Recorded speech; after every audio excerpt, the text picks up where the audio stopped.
దీంట్లో ఇంకో భాగాన్ని మనం నేర్చుకున్నాం ఇంతవరకు. ఏంటది? Grace and faith. Okay, living by grace, కృప ద్వారా మనం జీవిస్తున్నాం. దాంట్లో సబ్ సెక్షన్ అంటే లివింగ్ బై గ్రేస్లో మనం ఇంతవరకు ఏం నేర్చుకున్నాం? గ్రేస్ అండ్ ఫెయిత్ కదా. వాక్యం నేను ప్రతి వారం చదువుతున్నాం. కృప ద్వారానే విశ్వాసము చేత మీరు రక్షించబడ్డారు. కృప ద్వారా విశ్వాసం చేత మీరు రక్షించబడి ఉన్నారు. నేను చెప్పాను మీకు, రక్షణ మాత్రమే కాదు, ప్రతిదీ మనం జీవితంలో తెచ్చుకునే విధానం ఏంటి? కృప ద్వారా విశ్వాసము చేత. అంటే దేవుడు తన కృప ద్వారా సమస్తాన్ని మనకి ఇచ్చాడు పిల్లరా. అయితే విశ్వాసం లేకుంటే మీరు దేవుని చేతి నుంచి ఏది తీసుకోలేం. ఈరోజు ఎందుకు చాలామందికి రక్షణ లేదు? రక్షింపబడలేదు, లేకుంటే దేవుడు లేకుండా బ్రతుకుతున్నారు. ఒకవేళ వారు ఈ లోకాన్ని వదిలితే స్వర్గానికి వెళ్ళకుండా వాళ్ళు ఉన్నారు. మనము రక్షించబడి ఉన్నాం, స్వర్గానికి అర్హులుగా దేవుని బిడ్డలుగా చేయబడి ఉన్నాం. కారణము మన విశ్వాసం. దేవుడు కృప చూపాడు, తన కుమారుని పంపించి తన కృపను చూపించాడు. మనం ఏం చేసాము? మన విశ్వాసాన్ని చూపాం. మన విశ్వాసాన్ని చూపినప్పుడు ఆ యొక్క కృప మన జీవితంలోకి వచ్చింది. ఏ విధంగా మనం రక్షించబడ్డాం.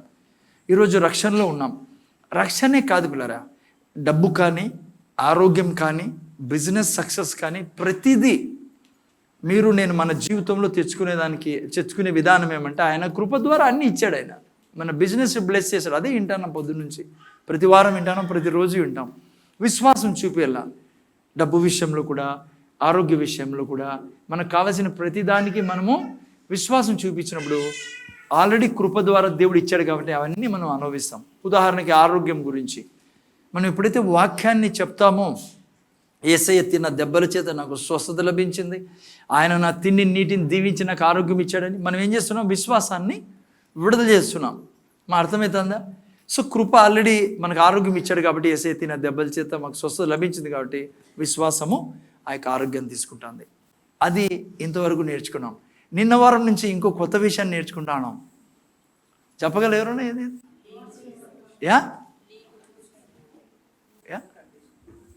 అది ఓకే, నో ప్రాబ్లమ్స్. వినండి జాగ్రత్త. ముందర ఈ పాప ఆడుకోనండి, మీరెవరు ఆడుకోద్దు నా పాపతో. జస్ట్ చూస్తానండి అంతే. అర్థమైందమ్మా? అవ్వా మైక్ తీసుకో. మైక్ 25,000 మైక్, అది వెనకలు ఇచ్చేసాను ఎవరికన్నా. ఓకే, ఎనియో చిన్నపిల్లలు అంతా ఆడుకుంటాడు, ఆడుకోండి, మీరు డిస్టర్బ్ కాదండి. ఓకే, ముందర చూడండి. ఇంకో సెక్షన్ కృప విశ్వాసం గురించి నేర్చుకున్నాం. నిన్న వారం నుంచి మనము కృప ధర్మశాస్త్రం గురించి నేర్చుకుంటా ఉన్నాం. నాకు డౌట్ వచ్చి నేను ఏమేమి చెప్తాను మీకు అది అర్థం కాలే. ఏందో నేను చెప్పుకుంటూ పోయి ఏందో మీరు వింటే ఏం ఉండవు జీవితంలో. వస్తింరా పోతింరా అన్నట్లుంటుంది. సో మీకు తెలిసినలా ఏం చెప్పబడుతుంది, ఏం నేర్చుకుంటానా. నిన్న వారం నుంచి మనము కృప ధర్మశాస్త్రం గురించి నేర్చుకుంటా ఉన్నాం. నిన్న వారం నేను అన్కండిషనల్ లవ్ గురించి, దేవుని యొక్క షరతులు లేని ప్రేమ గురించి నేర్చుకున్నాం కదా. మనం ఏ దాని కింద లేము? ధర్మశాస్త్రం కింద లేము. మనం ఏ దాని కింద ఉన్నాం? కృప కింద ఉన్నాం. అమ్మ ఈరోజు అదే యొక్క సెక్షన్ని కొనసాగిస్తూ ఇంకా కొద్ది వారాలు ఈ యొక్క క్లియర్గా దీన్ని నేర్చుకుందాం. ఏదది? కృప ధర్మశాస్త్రం. బైబిల్ మనకు క్లియర్గా చెప్తుంది. ఎవరైనా తీండి 6:14. రోమిలు రాసిన పత్రిక 6:14 ఎవరైనా తీస్తారా? మీరు కృపకే గాని ధర్మశాస్త్రములకు లోనైన వారు కారు గనుక, మీరు కృపకే గాని ధర్మశాస్త్రములకు లోనైన వారు కారు గనుక పాపం మీ మీద ప్రభుత్వం చేయదు. పాపం మీ మీద ప్రభుత్వము ఏం చేయదంట? పాపం మన మీద ప్రభుత్వం చేయదు. ఓకే, ముందర చూడండి. అయినా చాలా ఇంపార్టెంట్ సబ్జెక్ట్ ఇది. ఎందుకు తెలుసా? క్రిస్టియన్ వరల్డ్లో, క్రైస్తవ ప్రపంచంలో అతి పెద్ద కన్ఫ్యూజ్డ్ సబ్జెక్ట్ ఏదన్నా ఉందంటే నా జ్ఞానం ప్రకారము ధర్మశాస్త్రము, కృప. అప్పుడు పౌలు సమయంలో కూడా పెద్ద కన్ఫ్యూజన్ సబ్జెక్ట్ ఇది. శివాజీ ఈ సైడ్కి రన్ను, లేదంటే ఎక్కడైనా కూర్చోను, నాకు ఇంపార్టెంట్ పర్సన్ నువ్వు నాకు కనబడదాం, అలా అడ్డం ఉంది నీకు ఇది.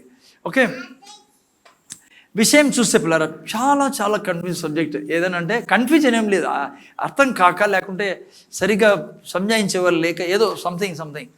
అందుకే పౌలు సమయంలో కూడా పౌలు చాలా స్ట్రాంగ్గా, ఈవెన్ మీరు కొత్త నిబంధన గ్రంథంలో ముఖ్యంగా రోమీలు రాసిన పత్రిక కానీ, గలతీలు రాసిన పత్రిక కానీ, దాదాపు అన్ని పత్రికలు మీరు చూసినప్పుడు పౌలు దీని గురించి ఫైట్ చేసేవాడు విశ్వాసులతో.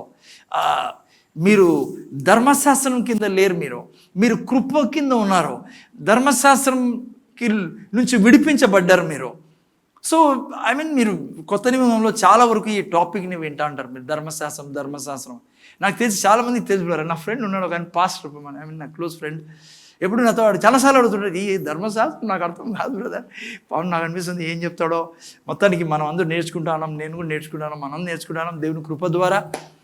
బట్ ఇది మాత్రం నేను కాన్ఫిడెన్స్గా చెప్పగలను, ధర్మశాస్త్రం గురించి ఉన్నంత కన్ఫ్యూజను చాలామందికి కన్ఫ్యూజన్ ఉంటున్నారు, అర్థం కానీ. నాకు తెలుసు మీకు కూడా చాలామంది తెలియదని. అసలు విన్నారు ఎవడన్నా ధర్మశాస్త్రం అని పదం? ఓకే, బట్ దేవునికి కృతజ్ఞతలో చక్కగా మనం నేర్చుకుందాం. ఈజీగా పరిశుద్ధాం దేవుడు నేర్పిస్తాడు మనకు.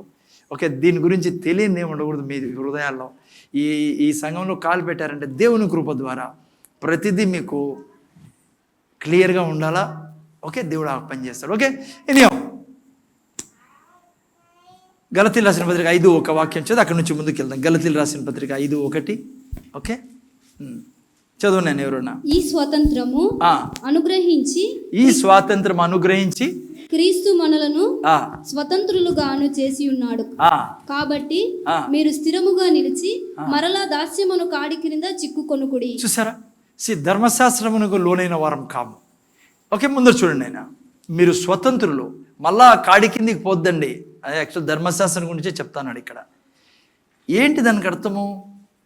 ధర్మశాస్త్రం కింద మీరు లేరు, మీరు స్వతంత్రులు అంటే దానికి అర్థము పాత నిబంధన గ్రంథం తీసి పక్కన పెట్టాలా, బైబిల్లో నుంచి తీసి పడేయాలా, లేదంటే 10 ఆజ్ఞలు మనం పాటించకూడదా, లేదా హెప్సిబా పాత గ్రంథాన్ని చూడకూడదా, పాత గ్రంథాన్ని చదవకూడదా, అసలు లేవా, మనకి అవసరం లేదా?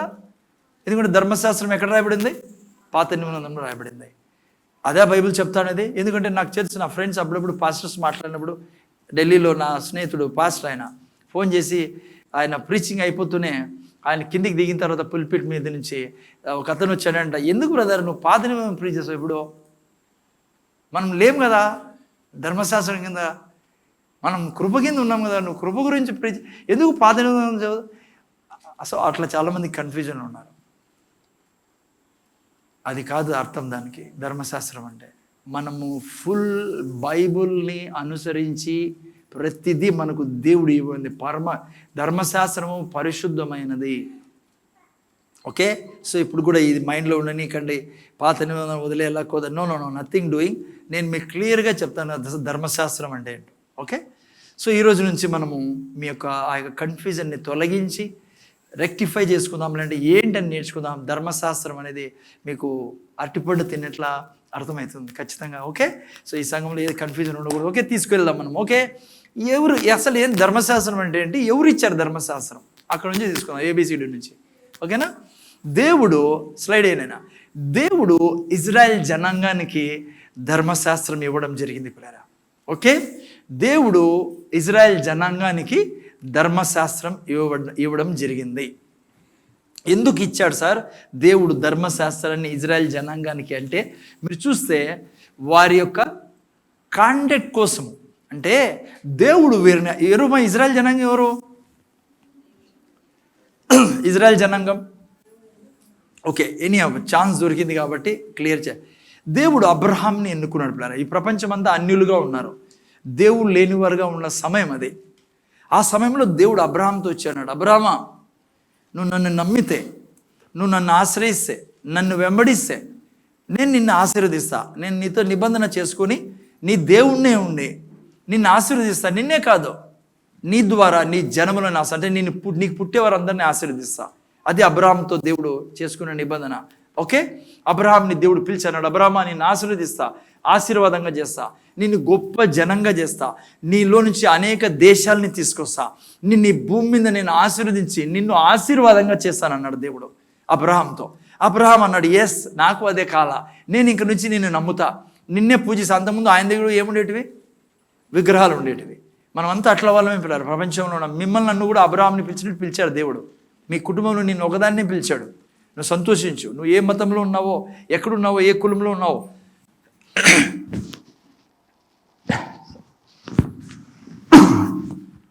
ఎక్కడున్నా ఏ మతంలో ఉన్నా కానీ దేవుడు అబ్రాహాంని పిలిచినట్లా నేను పిలుస్తున్నాడు, పిలిచాడు. Okay, you are already there in the boat thing.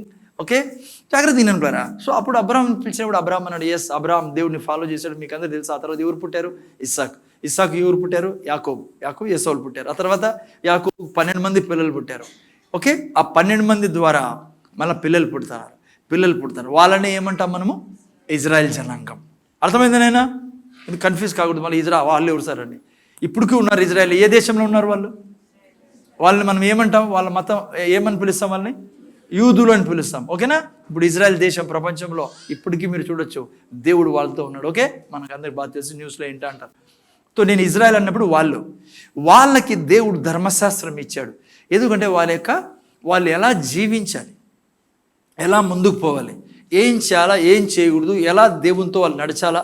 ఎందుకంటే ఇది ప్రత్యేకమైన జనాంగం పిల్లలు. ఇజ్రాయెల్ జనాంగాన్ని దేవుడు ఎందుకు బయటికి పిలిచాడంటే, తీసుకున్నాడంటే ప్రపంచానికి దేవుడు ఎవరో చూపించేదానికి వాళ్ళ ద్వారా దేవుని శక్తిని చూపించి ప్రపంచమంతా నిజమైన దేవుడు యెహోవా దేవుణ్ణి పూజింపజేయడానికి ఈ యొక్క జనాన్ని బయటికి తీసుకున్నాడు దేవుడు అబ్రహాం ద్వారా. ఓకే, వీళ్ళకి దేవుడు ధర్మశాస్త్రం ఇచ్చాడు. అది ధర్మశాస్త్రము వీళ్ళకి ఇచ్చాడు. ధర్మశాస్త్రము 3 భాగాలతో కూడినది. ధర్మశాస్త్రంలో ఎన్ని భాగాలు ఉన్నాయి? 3 భాగాలు. అక్కడ ముందు రాయబడింది, మీకు ముందర పెట్టాం మేము. ఫస్ట్ది ఏంటి? మోరల్ లా.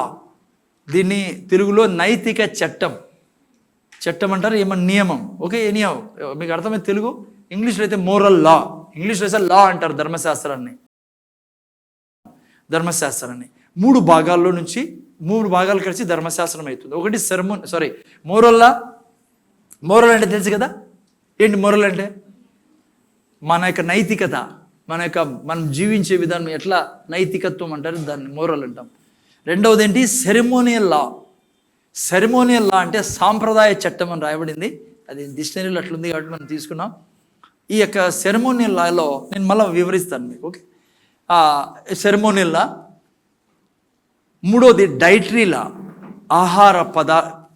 ఆహార విధానాలు, ఏమేమి తినాలా, ఏం తినకూడదు అనేది. ఓకే, ఇప్పుడు చెప్పండి, ధర్మశాస్త్రం అంటే ఏంటమ్మా? ఈ 3 కలిసి ధర్మశాస్త్రం ఏర్పడుతుంది. Next slide. ఓకే, అక్కడే ఉన్నాయి. దేవుడు ఈ యొక్క ధర్మశాస్త్రాన్ని వీళ్ళకి ఇచ్చాడు పిల్లరా, ఇజ్రాయెల్ ప్రజలకి ఇచ్చాడు. ఈ 3 ఉన్నాయి ఆ ధర్మశాస్త్రంలో. ఓకే, ఇప్పుడు ఒక మాట మీకు చెప్పి నేను ముందుకు వెళ్ళాలి. ముందర చూడండి, మీరు చూస్తే ప్రపంచంలో ఉండే ప్రతి దేశంలో కూడా ఈ 3 వాళ్ళ జీవితాల్లో ఉన్నాయి. వాళ్ళకి ఎక్కడి నుంచి ఎవరు ఇచ్చారో కానీ వాళ్ళ యొక్క జ్ఞానంతో క్రియేట్ చేసుకున్నారు. ఈ యొక్క ప్రతి దేశంలో ప్రతి యొక్క మతంలో ఆడిపోతే మీరు అందరి దగ్గర ఈ లాస్ ఉన్నాయి. ఎట్లా చెప్పాలి నేను, ఉదాహరణకి సెరమోనిల్ లా అనుకోండి, మన దేశం గురించి చూసుకోండి. సెరమోనిల్ లా అనుకోండి, ఉదాహరణకి సాంప్రదాయం చూసారా మీరు, ముందు బలులు ఉండేటివి. గోమేద యాగం, అశ్వమేధ యాగం, ఆదుర్మేధ యాగం అని రకరకాల అట్లా వాళ్ళు క్రియేట్ చేసుకున్న ఆయా దేశాల్లో ఉన్నాయి. మోరల్ లాస్ మన దేశంలో ఉన్నాయి. లైక్ చాలా మోరల్ లాస్. లైక్ ఉదాహరణకి ఒకరికే వివాహం చేసుకోవాలనేది. సో ఆ తర్వాత డైటరీ లాస్, తినే ఆహారాలు కూడా మీరు చూస్తే మన దేశంలో ఉన్నాయి. అవి తినకూడదు, ఇవి తినకూడదు, సాంబార్ తినాలా, అట్లాంటివి మంచి. ఓకే, నేను జస్ట్ మీకు ఇన్ఫర్మేషన్ కోసం. ప్రతి దేశంలో ఆయా లాస్ క్రియేట్ చేసుకున్నారు పిల్లరా. కానీ ముందర చూడాలా, ఈ యొక్క ధర్మశాస్త్రము దేవుడు, సృష్టికర్తకు దేవుడు ఇస్తూ ఉండేది. అందుకే ఇది చాలా అమూల్యమైనది పిల్లరా, శ్రేష్టమైనది, చాలా ఉత్తమైనది, చాలా కరెక్ట్ అయింది. ఇది ఫాలో చేస్తేనే దేవునికి దేవునికి దగ్గర ఉండగలం. దేవుని హృదయం ఇది. ఎందుకంటే మిగతా వాళ్ళు చాలా క్రియేట్ చేసుకున్నారు, కానీ ఇది దేవుడి నుంచి వచ్చినది ఈ ధర్మశాస్త్రం అనేది. ఆ దాంట్లో ఈ 3 ఉంటాయి. దీన్ని వివరిస్తాం మళ్ళీ 3 వేరే దాని మీదే ఈరోజు ప్రీచింగ్. ముందు చూడండి నేను. అయితే ఇది దేవుడే ఇచ్చినది పిల్లలు. ఇవి మోసే ద్వారా కాదు వచ్చినది. అదే మీకు క్లారిటీ ఉండాలా. ఎందుకంటే దేవుడు ఇచ్చాడు ఎవరికి? మోషే ఏం చేశాడు? ఇజ్రాయెల్ జనాంగానికి మధ్యవర్తిగా ఇచ్చాడు. ఏ ప్రవక్త రాసినది కాదు, లేదంటే ఏదో పొద్దున్న లేసి ఎదుగు నాకు దేవుడు ఇచ్చాడని కాదు. స్ట్రైట్గా దేవుడు, సైన్యములకు అధిపతి యెహోవా దేవుడు ఈ యొక్క ధర్మశాస్త్రాన్ని ఇచ్చినది. ఓకే, అర్థమైందనైనా? సో ధర్మశాస్త్రాన్ని దేవుడు ఇజ్రాయెల్ జనాంగానికి ఇచ్చాడు. ఎప్పుడు ఇచ్చాడంటే ఇది ఇజ్రాయెల్ జనాంగం ఐగుప్తు నుంచి, వింటున్నారనైనా, ఐగుప్తు నుంచి కానాను దేశానికి, పాలు తేనెలు ప్రవహించే దేశానికి వెళ్ళేటప్పుడు దేవుడు ఈ ధర్మశాస్త్రాన్ని వీళ్ళకి ఇచ్చాడు. ఓకే, సో ఈ ధర్మశాస్త్రము బేసికలీ ప్రాముఖ్యంగా ఎక్కడ రాయబడిందంటే మొదటి 5 పుస్తకాల్లో రాయబడింది. అర్థమైందా నైనా? మొదటి 5 పుస్తకాల్లో రాయబడింది. ముందు స్లైడ్ ఏమనింది? ఓకే, నెక్స్ట్ వస్తుంది రాదు ఇది. ఓకేనా? యా, నెక్స్ట్ రాలా ముందే రాలా? యా, ఓకే సార్, కరెక్ట్, ముందే రాలా. 6 స్లైడ్ పెట్టి ఈ స్లైడ్ జాగ్రత్త చేయడానికి కూడా నేను మళ్ళీ వస్తాను మీకు ధర్మశాస్త్రం ఎలా రాయబడిందో. అసలు ధర్మశాస్త్రాన్ని దేవుడు ఎందుకు ఇచ్చాడు? మూల కారణం ఏంటి? దేవుడు ఎందుకు ధర్మశాస్త్రాన్ని ఇచ్చాడంటే మనిషి దేవుని స్వరూపంలో పోలికలో సృష్టించాడు కాబట్టి. ముందర చూడాలా ఎందుకు ధర్మశాస్త్రం ఇచ్చాడు? మూల కారణం ఏమంటే మనిషిని దేవుడు తన స్వరూపంలో పోలికలో సృష్టించాడు. అందుకే మనిషి దేవుళ్ళ జీవించాలి. ముందర చూడాలి. మీరు తలలు దించితే మాత్రం నాకు అది ఇష్టం ఉండదు. ముందర చూడండి, దేవుడు ఎందుకు యాక్చువల్గా ఈ ధర్మశాస్త్రాన్ని ప్రపంచంలోకి మనుషుల మధ్యకి తీసుకొచ్చాడంటే దేవుడు మనిషిని తన స్వరూపంలో పోలికలో సృష్టించాడు కాబట్టి ఈయనలా మనిషి దేవుళ్ళ బ్రతకాలని ఈ ధర్మశాస్త్రాన్ని దేవుడు ఇచ్చినది. మనిషి దేవుళ్ళ బ్రతకాల. ఈయనలా దేవుడు వ్యభిచారం చేయడు, అందుకే మనిషి వ్యభిచారం చేయకూడదని. దేవుడు అబద్ధం చెప్పడు, మనిషి కూడా అబద్ధం చెప్పకూడదు. దేవుడు అన్యాయం చేయడు, మనిషి కూడా అన్యాయం చేయడు.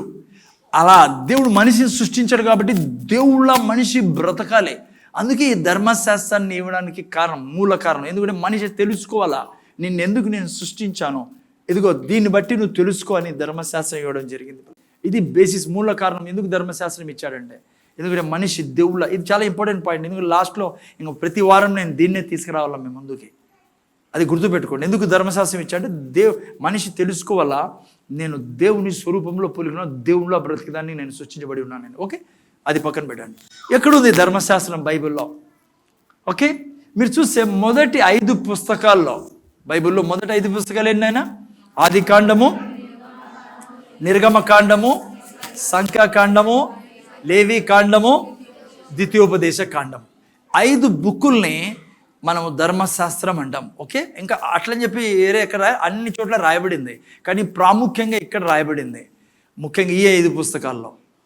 ఓకే, ఇంకా మీరు ఇంకా క్లియర్గా పోవాలంటే ఆదికాండం 50 అధ్యాయాలు ప్లస్ నిర్గమకాండం 19 అధ్యాయాల వరకు బేసిస్ రాయబడింది. ఎందుకు నేను దేవుడు మనిషిని సృష్టించాడు అనేది రాయబడింది. 20వ అధ్యాయం నుంచి మీకు 10 ఆజ్ఞలు దొరుకుతాయి.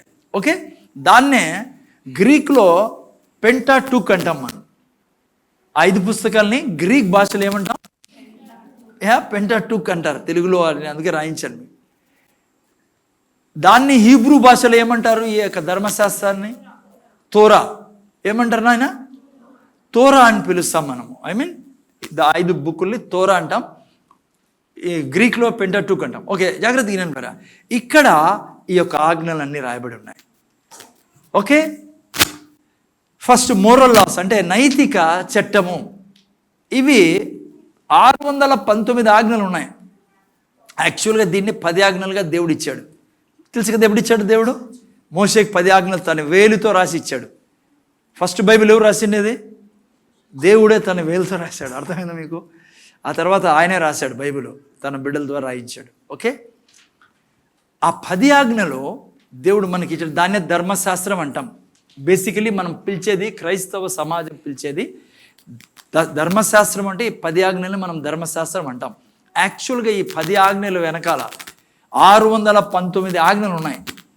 ఓకే, దాన్ని దేవుడు 10 ఆజ్ఞల రూపంలో ఇచ్చాడు. దాని వివరణ ఇంకా 619 ఆజ్ఞల్లో ఉన్నాయి. ఓకే, జస్ట్ ఇన్ఫర్మేషన్ కోసం మీకు. ఆ తర్వాత ఈ 10 ఆజ్ఞల్ని మన ప్రభు వచ్చిన తర్వాత 2 ఆజ్ఞలుగా మార్చాడు. 10ని 2గా చేశాడు. తెలుసు కదా మీకు ఏంటో 2 ఆజ్ఞలు? నీ పూర్ణ హృదయంతో, పూర్ణ ఆత్మ, పూర్ణ బలంతో, పూర్ణ వివేకంతో నీ దేవుణ్ణి సేవించాలా. రెండోది చాలా ఇంపార్టెంట్ పిల్లరా. ఏది రెండోది? మనం ఊరికే చెప్పేస్తాం, కానీ దీని లోతుల్లోకి వెళ్తే నువ్వు ఏ మనిషిని కోపపు చూపుతో కూడా చూడలేవు. కోపంతో మాట్లాడేది పక్కన పెట్టు. రేపు వారం మర్చిపోకుండా రండి. రేపు వారం నేను మనిషి ఇంకో మనిషితో ప్రేమించకుంటే ఏమవుతుందో మీరు వింటారు. రెండో ఆజ్ఞ చాలా గట్టిగా పాటించాలి మనం. ఓకే, నేను చెప్తాను కదా, పూర్ణ హృదయంతోనే నీ యొక్క ప్రతి మనిషిని భూమి మీద ప్రేమించాలను. పూర్ణ శక్తితో నువ్వు ప్రేమించాలి. అర్థమైందా? ఓకే, దాంట్లోకి రేపు వారం వస్తాం. ఓకే, ఎనీహౌ, ఎందుకంటే 2 ఆజ్ఞలు 2 ఆజ్ఞలు మాకు తెలుసా? ఓకే, గుడ్, మీకు తెలిసిందే, మంచిదే. ఓకే, అర్థమైందా? ఇది మోరల్ లాస్. ఆ తర్వాత సెరమోనియల్ లాస్. సెరమోనియల్ లాస్ అంటే ఏంటంటే, మళ్ళీ వివరంలోకి వస్తాయి. జస్ట్ ఇప్పుడు కూడా నేను జస్ట్ పాయింట్ ఇస్తాను. సెరమోనియల్ లాస్ ఏంటంటే, తెలుగులో ఏంట్రా, బలులు, పవిత్ర దినాలు, సెలవు దినాలు, వీటిని సెరమోనియల్ లాస్ అంటాం మనము. ఓకే, యేసుప్రభు రానంత వరకు యూదులు ఏం చేశారు నాయన? బలులు అర్పించేవాళ్ళు. ఓకే, మళ్ళీ వస్తాను దీంట్లోకి. నేను నానా రకాల బలులు అర్పించేవాళ్ళు, పవిత్ర దినాలు ఆచరించేవారు, అమావాస్య అని అవి ఇవన్నీ ఆచరించేవాళ్ళు. ఇవన్నీ ఏ దాంట్లోకి వస్తాయి? సెరమోనియల్ లాస్లోకి వస్తాయి. ఓకే, అర్థమైందా? మూడవది డైటరీ లాస్, తినేది. అర్థమైందా? దేవుడు వాళ్ళకు ఏం తినాలో కూడా తెలియజేశాడు పిల్లరా ఇజ్రాయెల్ జనాంగానికి. అందుకే హిస్టరీ ముందర చూడాలి. ఆయన ఎవరో మాట్లాడుతున్నారు.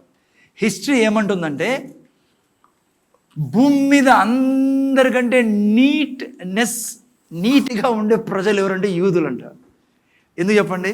ఈ డైటరీ లాస్ ఫాలో చేసేవాళ్ళు వాళ్ళు. ఇది పిల్లరా, ఈ యొక్క మూడింటిని కలిసి మనం ఏమంటాం? ధర్మశాస్త్రం అంటాం. సో ధర్మశాస్త్రం ఎక్కడ రాయబడింది? ప్రాముఖ్యంగా ముందు 5 పుస్తకాల్లో రాయబడింది, పెంటాటూక్ అండ్ తోరా. అర్థమైందా? ఎన్ని ఆజ్ఞలు ఉన్నాయి టోటల్గా? జస్ట్ రఫ్ మీకు జ్ఞానం కోసం 619 ఉన్నాయి. ఓకే, కానీ మనం బేసికలీ ధర్మశాస్త్రాన్ని మనం 10 ఆజ్ఞలుగా ఎప్పుడైనా బైబిల్ చదివినప్పుడు అది. కానీ దాని వెనకాల చాలా ఆజ్ఞలు ఉన్నాయి. ఓకే, నేను దాన్ని కూడా కొంచెం టచ్ చేస్తాను కొంచెంసేపు. సో ఈ విధంగా ధర్మశాస్త్రం వచ్చింది పిల్లరా. ఓకే, ఇది ఎవరు ఇచ్చారు? దేవుడు ఇచ్చాడు ధర్మశాస్త్రం. ఎవరికి ఇచ్చారు? ఇజ్రాయెల్ ప్రజలకు ఇచ్చారు. ఎందుకు ఇచ్చాడు? ఇప్పుడు పర్పస్ చూసుకుందాం మనం. ఓకే, కారణం ఏంటి ధర్మశాస్త్రం ఇవ్వడానికి, ఇజ్రాయెల్ జనాంగానికి ఇవ్వడానికి కారణం ఏంటి? కారణం ఏమంటే, ధర్మశాస్త్రం దేవుడు ఇవ్వడానికి కారణం ఏమంటే, మొదటిది 3 కారణాలు ఉన్నాయి. నేను మూడింటి ఫస్ట్ కారణం ఏమంటే, పాపాన్ని చూపించేదానికి, మనిషిలో ఉన్న పాపాన్ని చూపించేదానికి ఈ ఆజ్ఞలు ఇవ్వడం జరిగింది. ఆజ్ఞలు దేవుడు ఏమేమి ఆజ్ఞలు మీకు ఆడ రాయబడి ఉన్నాయి 20 అధ్యాయంలో. చాలా ఉన్నాయి. ఓకే, 10 అధ్యాయాలు 10 ఆజ్ఞలు మనం చూస్తాం కదా. ముందర చూడండి, ఈ యొక్క ఆజ్ఞలు దేవుడు ఇచ్చినది ఎందుకంటే, ఈ భూమి మీద ఎవరు దాన్ని చేయలేరు పిల్లలు. ఎవ్వరూ ఈ 10 ఆజ్ఞలను పాటించలేరు. ఎవడన్నా హార్డ్గా పాటించినా 10వ ఆజ్ఞలు మాత్రం బోల్డా పడాల్సిందే. నిన్న వారం చెప్పాను నేను ఆల్రెడీ మీకు. ధర్మశాస్త్రం ఎట్లా అంటే, ఒక ఆజ్ఞ నువ్వు ఫెయిల్ అయినావు అనుకో, ఓల్డ్ SSLC 10 ఫెయిల్ అయినట్లు లెక్క దేవుని దగ్గర. సో ఈ యొక్క 10 ఆజ్ఞలు ఎవరు పాటించలేరు. మళ్ళీ ఎందుకు ఇచ్చాడు దేవుడు అంటే, జాగ్రత్తగా వినండి, పాపాన్ని చూపించడానికి ఇచ్చినది. అంటే ఈ మనిషి చేసేకపోయేవాడు 10 ఆజ్ఞల్ని చేయలేడు. అప్పుడు ఏం తెలిసేది? నేను పాపినని. ఒక రకంగా చెప్పాలంటే ఈ 10 ఆజ్ఞలు అద్దంలాగా. ఇంటారా? కొంతమంది కింద చూస్తున్నారు, పైన చూడండి. అద్దం చూసారా? ఎవరో అద్దం చూసుకొచ్చారు ఈరోజు పొద్దున్నే. ఉన్నారా? చూడని వాళ్ళు ఎవరన్నా? చండి చేయతే ఏం పర్లేదులే. ఎందుకు చూసారు అద్దాన్ని? సరి చేసుకునేదానికి. సరి చేసుకునేదానికి కదా అద్దం చూశారు శివాజీ. అందుకనే చూసాం. సరే, ఈడ ఏదో నల్లగా అయింది అనుకోండి, మీ ఇక్కడ ముఖం మీద నల్లగా అయింది, అద్దం చూపిస్తుంది. ఎవరు క్లీన్ చేశారు? అద్దం చేసిందా? అద్దం కదా, అద్దంతో తుడిసింది. అద్దం తుడిసింది వచ్చి. సో ధర్మశాస్త్రం ఎందుకు ఉండేది? నేను నా పాపాలు చూపించేదానికి. అర్థమైందా నాయన? ఆ పర్పస్ మీద దేవుడు ఇచ్చాడు. అందుకే మిర్రర్ అని రాశా. ధర్మశాస్త్రం నిన్ను నన్ను ఎప్పటికీ బాగు చేయదు. అర్థమైందా నేను? సో ధర్మశాస్త్రము మన పాపాలని మనం తెలుసుకునే దానికి దేవుడు ధర్మశాస్త్రం ఇచ్చాడు. అది మన పాపాలు చూపిస్తుంది, అంతవరకే. మన పాపాలని బాగు చేయలేదు అది. ఓకే. రెండవది, ఎందుకు ధర్మశాస్త్రాన్ని దేవుడు ఇజ్రాయెల్ జనాంగానికి ఇచ్చాడు? ఈ యొక్క ధర్మశాస్త్రము ఎందుకు ఇచ్చాడంటే రెండో కారణము, గాడ్ చేస్తుంది, గార్డియన్ లాగా అన్నమాట. ఇక్కడ చూసారా మీరు, వాళ్ళ బిహేవియర్ చెడగొట్టుకోకుండా ఉండాలంటే వాళ్ళకి దేవుని హృదయం తెలవాల, కాబట్టి వాళ్ళకి అది ఇచ్చాడు ధర్మశాస్త్రం. రెండో కారణం. అందుకే మీరు చూడండి, ఉదాహరణకి వాళ్ళు వేరే వాళ్ళతో వివాహం చేసుకుందని వీలు లేదు. కరెక్టేనా? మీరు ధర్మశాస్త్రంలో మీరు చదివినప్పుడు ఇజ్రాయెల్ జనాంగానికి దేవుడు ఏం చెప్పాడు? మీరు అన్యులతో వివాహము చేసుకోకూడదు. అది ధర్మశాస్త్రం రాయబడింది. ఆ తర్వాత విగ్రహారాధన చేయకూడదు. ఇలాగా మీకు వాళ్ళ దేశాన్ని గాడ్ చేయడానికి, నేను ఆల్రెడీ చెప్పా ఎందుకు గాడ్ చేయాలి సార్ దేశానికంటే, దేవుని ప్రణాళిక ఏంటంటే ఈ ఇజ్రాయెల్ దేశాన్ని దీవించి ఆశీర్వదించి తన యొక్క సామర్థ్యాన్ని వీళ్ళ ద్వారా ప్రపంచానికి చూపించి, రండి మీరు కూడా ఈ యెహోవా దేవుడు కావాలంటే, ఆ తర్వాత యేసు ప్రభు రావాలా, యేసు ప్రభుని తీసుకురా, ఆ ప్రణాళిక ఉంది. కాబట్టి ఈ యొక్క జాతిని కాపాడుకోవాలా దేవుడు. ఎందుకంటే ఈ జాతి ద్వారానే నేను యేసు ప్రభుని తెస్తానని ఎవరితో వాగ్దానం చేశాడు? ఎవరితో చేశాడు మా? గట్టి చెప్పండి, ఎవరితో చేశాడు? ఎవరో ఇద్దరే ముగ్గురు చెప్తాను, మిగతా వాళ్ళంతా. అబ్రహాంతో ఏమన్నాడు? నువ్వు నీ కుమారుడు నాకు ఇచ్చావు, నేను కూడా నా కుమారుని ఇస్తాను నీ కొరకు సమయం వచ్చినప్పుడు. ఆ తర్వాత ఏమన్నా, నీ ద్వారా ప్రపంచాన్ని నేను దీవిస్తానన్నాడు. ఓకే. సో అందుకే ఈ యొక్క ధర్మశాస్త్రం ఇచ్చి ఈ యొక్క దేశాన్ని కాపాడేదానికి దేవుడు ఈ యొక్క సిస్టమ్ని పెట్టాడు. అందుకే వీళ్ళకి సున్నతి కూడా ఇచ్చాడు. ప్రపంచంలో ఎవరికి లే, మిగతా వాళ్ళు కాపీ కొట్టిండొచ్చేమో కానీ మొత్తానికి ఇచ్చినది వాళ్ళకి సున్నతి. ఓకే, జాగ్రత్తగా ఏంటంటున్నారు. మూడోది ఏంటి కారణం? To eliminate evil conduct. వాళ్ళలో ఉన్న ఈవిల్ కండక్ట్ తెలుగులో ఏమంటారు? తెలుగు రాదు అమ్మా. చెడ్డ అలవాట్లని వాళ్ళ నుంచి విడిపోయి, అంటే వాళ్ళు తెలుసుకోవాలి ఏంది చెడ్డ అలవాటు, ఏది మంచి అలవాటు అని. ధర్మశాస్త్రం మీకు ముందు తెలియలే వాళ్ళకి. బైబిల్ మీరు చదివితే అబ్రహాంకి తెలియదు, అబ్రహాం టైంలో ధర్మశాస్త్రం లేదు. అందుకే వాళ్ళు పెళ్ళిళ్ళు చేసుకునేవాళ్ళు ఆ విధంగా. ఓకే. సో ధర్మశాస్త్రం ఎందుకు ఇచ్చాడంటే ఈవిల్ కండక్ట్. చదవండి ఒక వాక్యం ఎందుకు ఇచ్చాడు. 1 తిమోతి 1:8-10. సో ఇది చాలా డాక్టరినల్ ఇష్యూస్ ద్వారా మీరు నేను తెలుసుకోవాలి. క్రైస్తవుడు దీని మీద తెలుసుకుంటేనే శత్రువు ఎదుట విజయంతో జీవిస్తారు. అందుకే జాగ్రత్తగా వినండి, చాలా అవసరం. ఎందుకంటే ముందుకు కూడా చాలా విషయాలు దీని మీద మనం నేర్చుకోవాల్సిన వారంగా ఉన్నాం. చదువునైనా అయినను శ్రీమంతుడగు దేవుడు నాకు అప్పగించిన ఆయన మహిమగల సువార్త ప్రకారము ధర్మశాస్త్రము. చూడండి, ఎవరికంటే ధర్మశాస్త్రము ధర్మ విరోధులకును అవిధేయులకును భక్తిహీనులకును పాపిష్టులకును అపవిత్రులకును మతదూషకులకును పితృహంతకులకును మాతృహంతకులకును నరహంతకులకును వ్యభిచారకులను పురుష సంయోగులకును మనుష్య చోరులకును అబద్ధికులకును అప్రమాణికులకును. ఎంత పెద్ద లిస్ట్ చూడండి. ఎవరి కోసం అంటే ధర్మశాస్త్రము హితబోధకు విరోధైన వాడు మరి ఎవడైనా అట్టివానికి నియమింపబడెను గాని నీతిమంతునికి నియమింపబడలేదని. ఏంది నియమింపబడలేదు నీతిమంతునికి? మనకు ధర్మశాస్త్రం లేదు, వస్తాం దాంట్లో వస్తాం. ఓకే, ఎవరి కోసం ధర్మశాస్త్రం? ఇట్లా వాళ్ళ కోసం అంట. ఓకే, ఇంకో క్వశ్చన్ కూడా చదవండి. ఏది రాజే స్లైడ్ పెట్టాను నేను.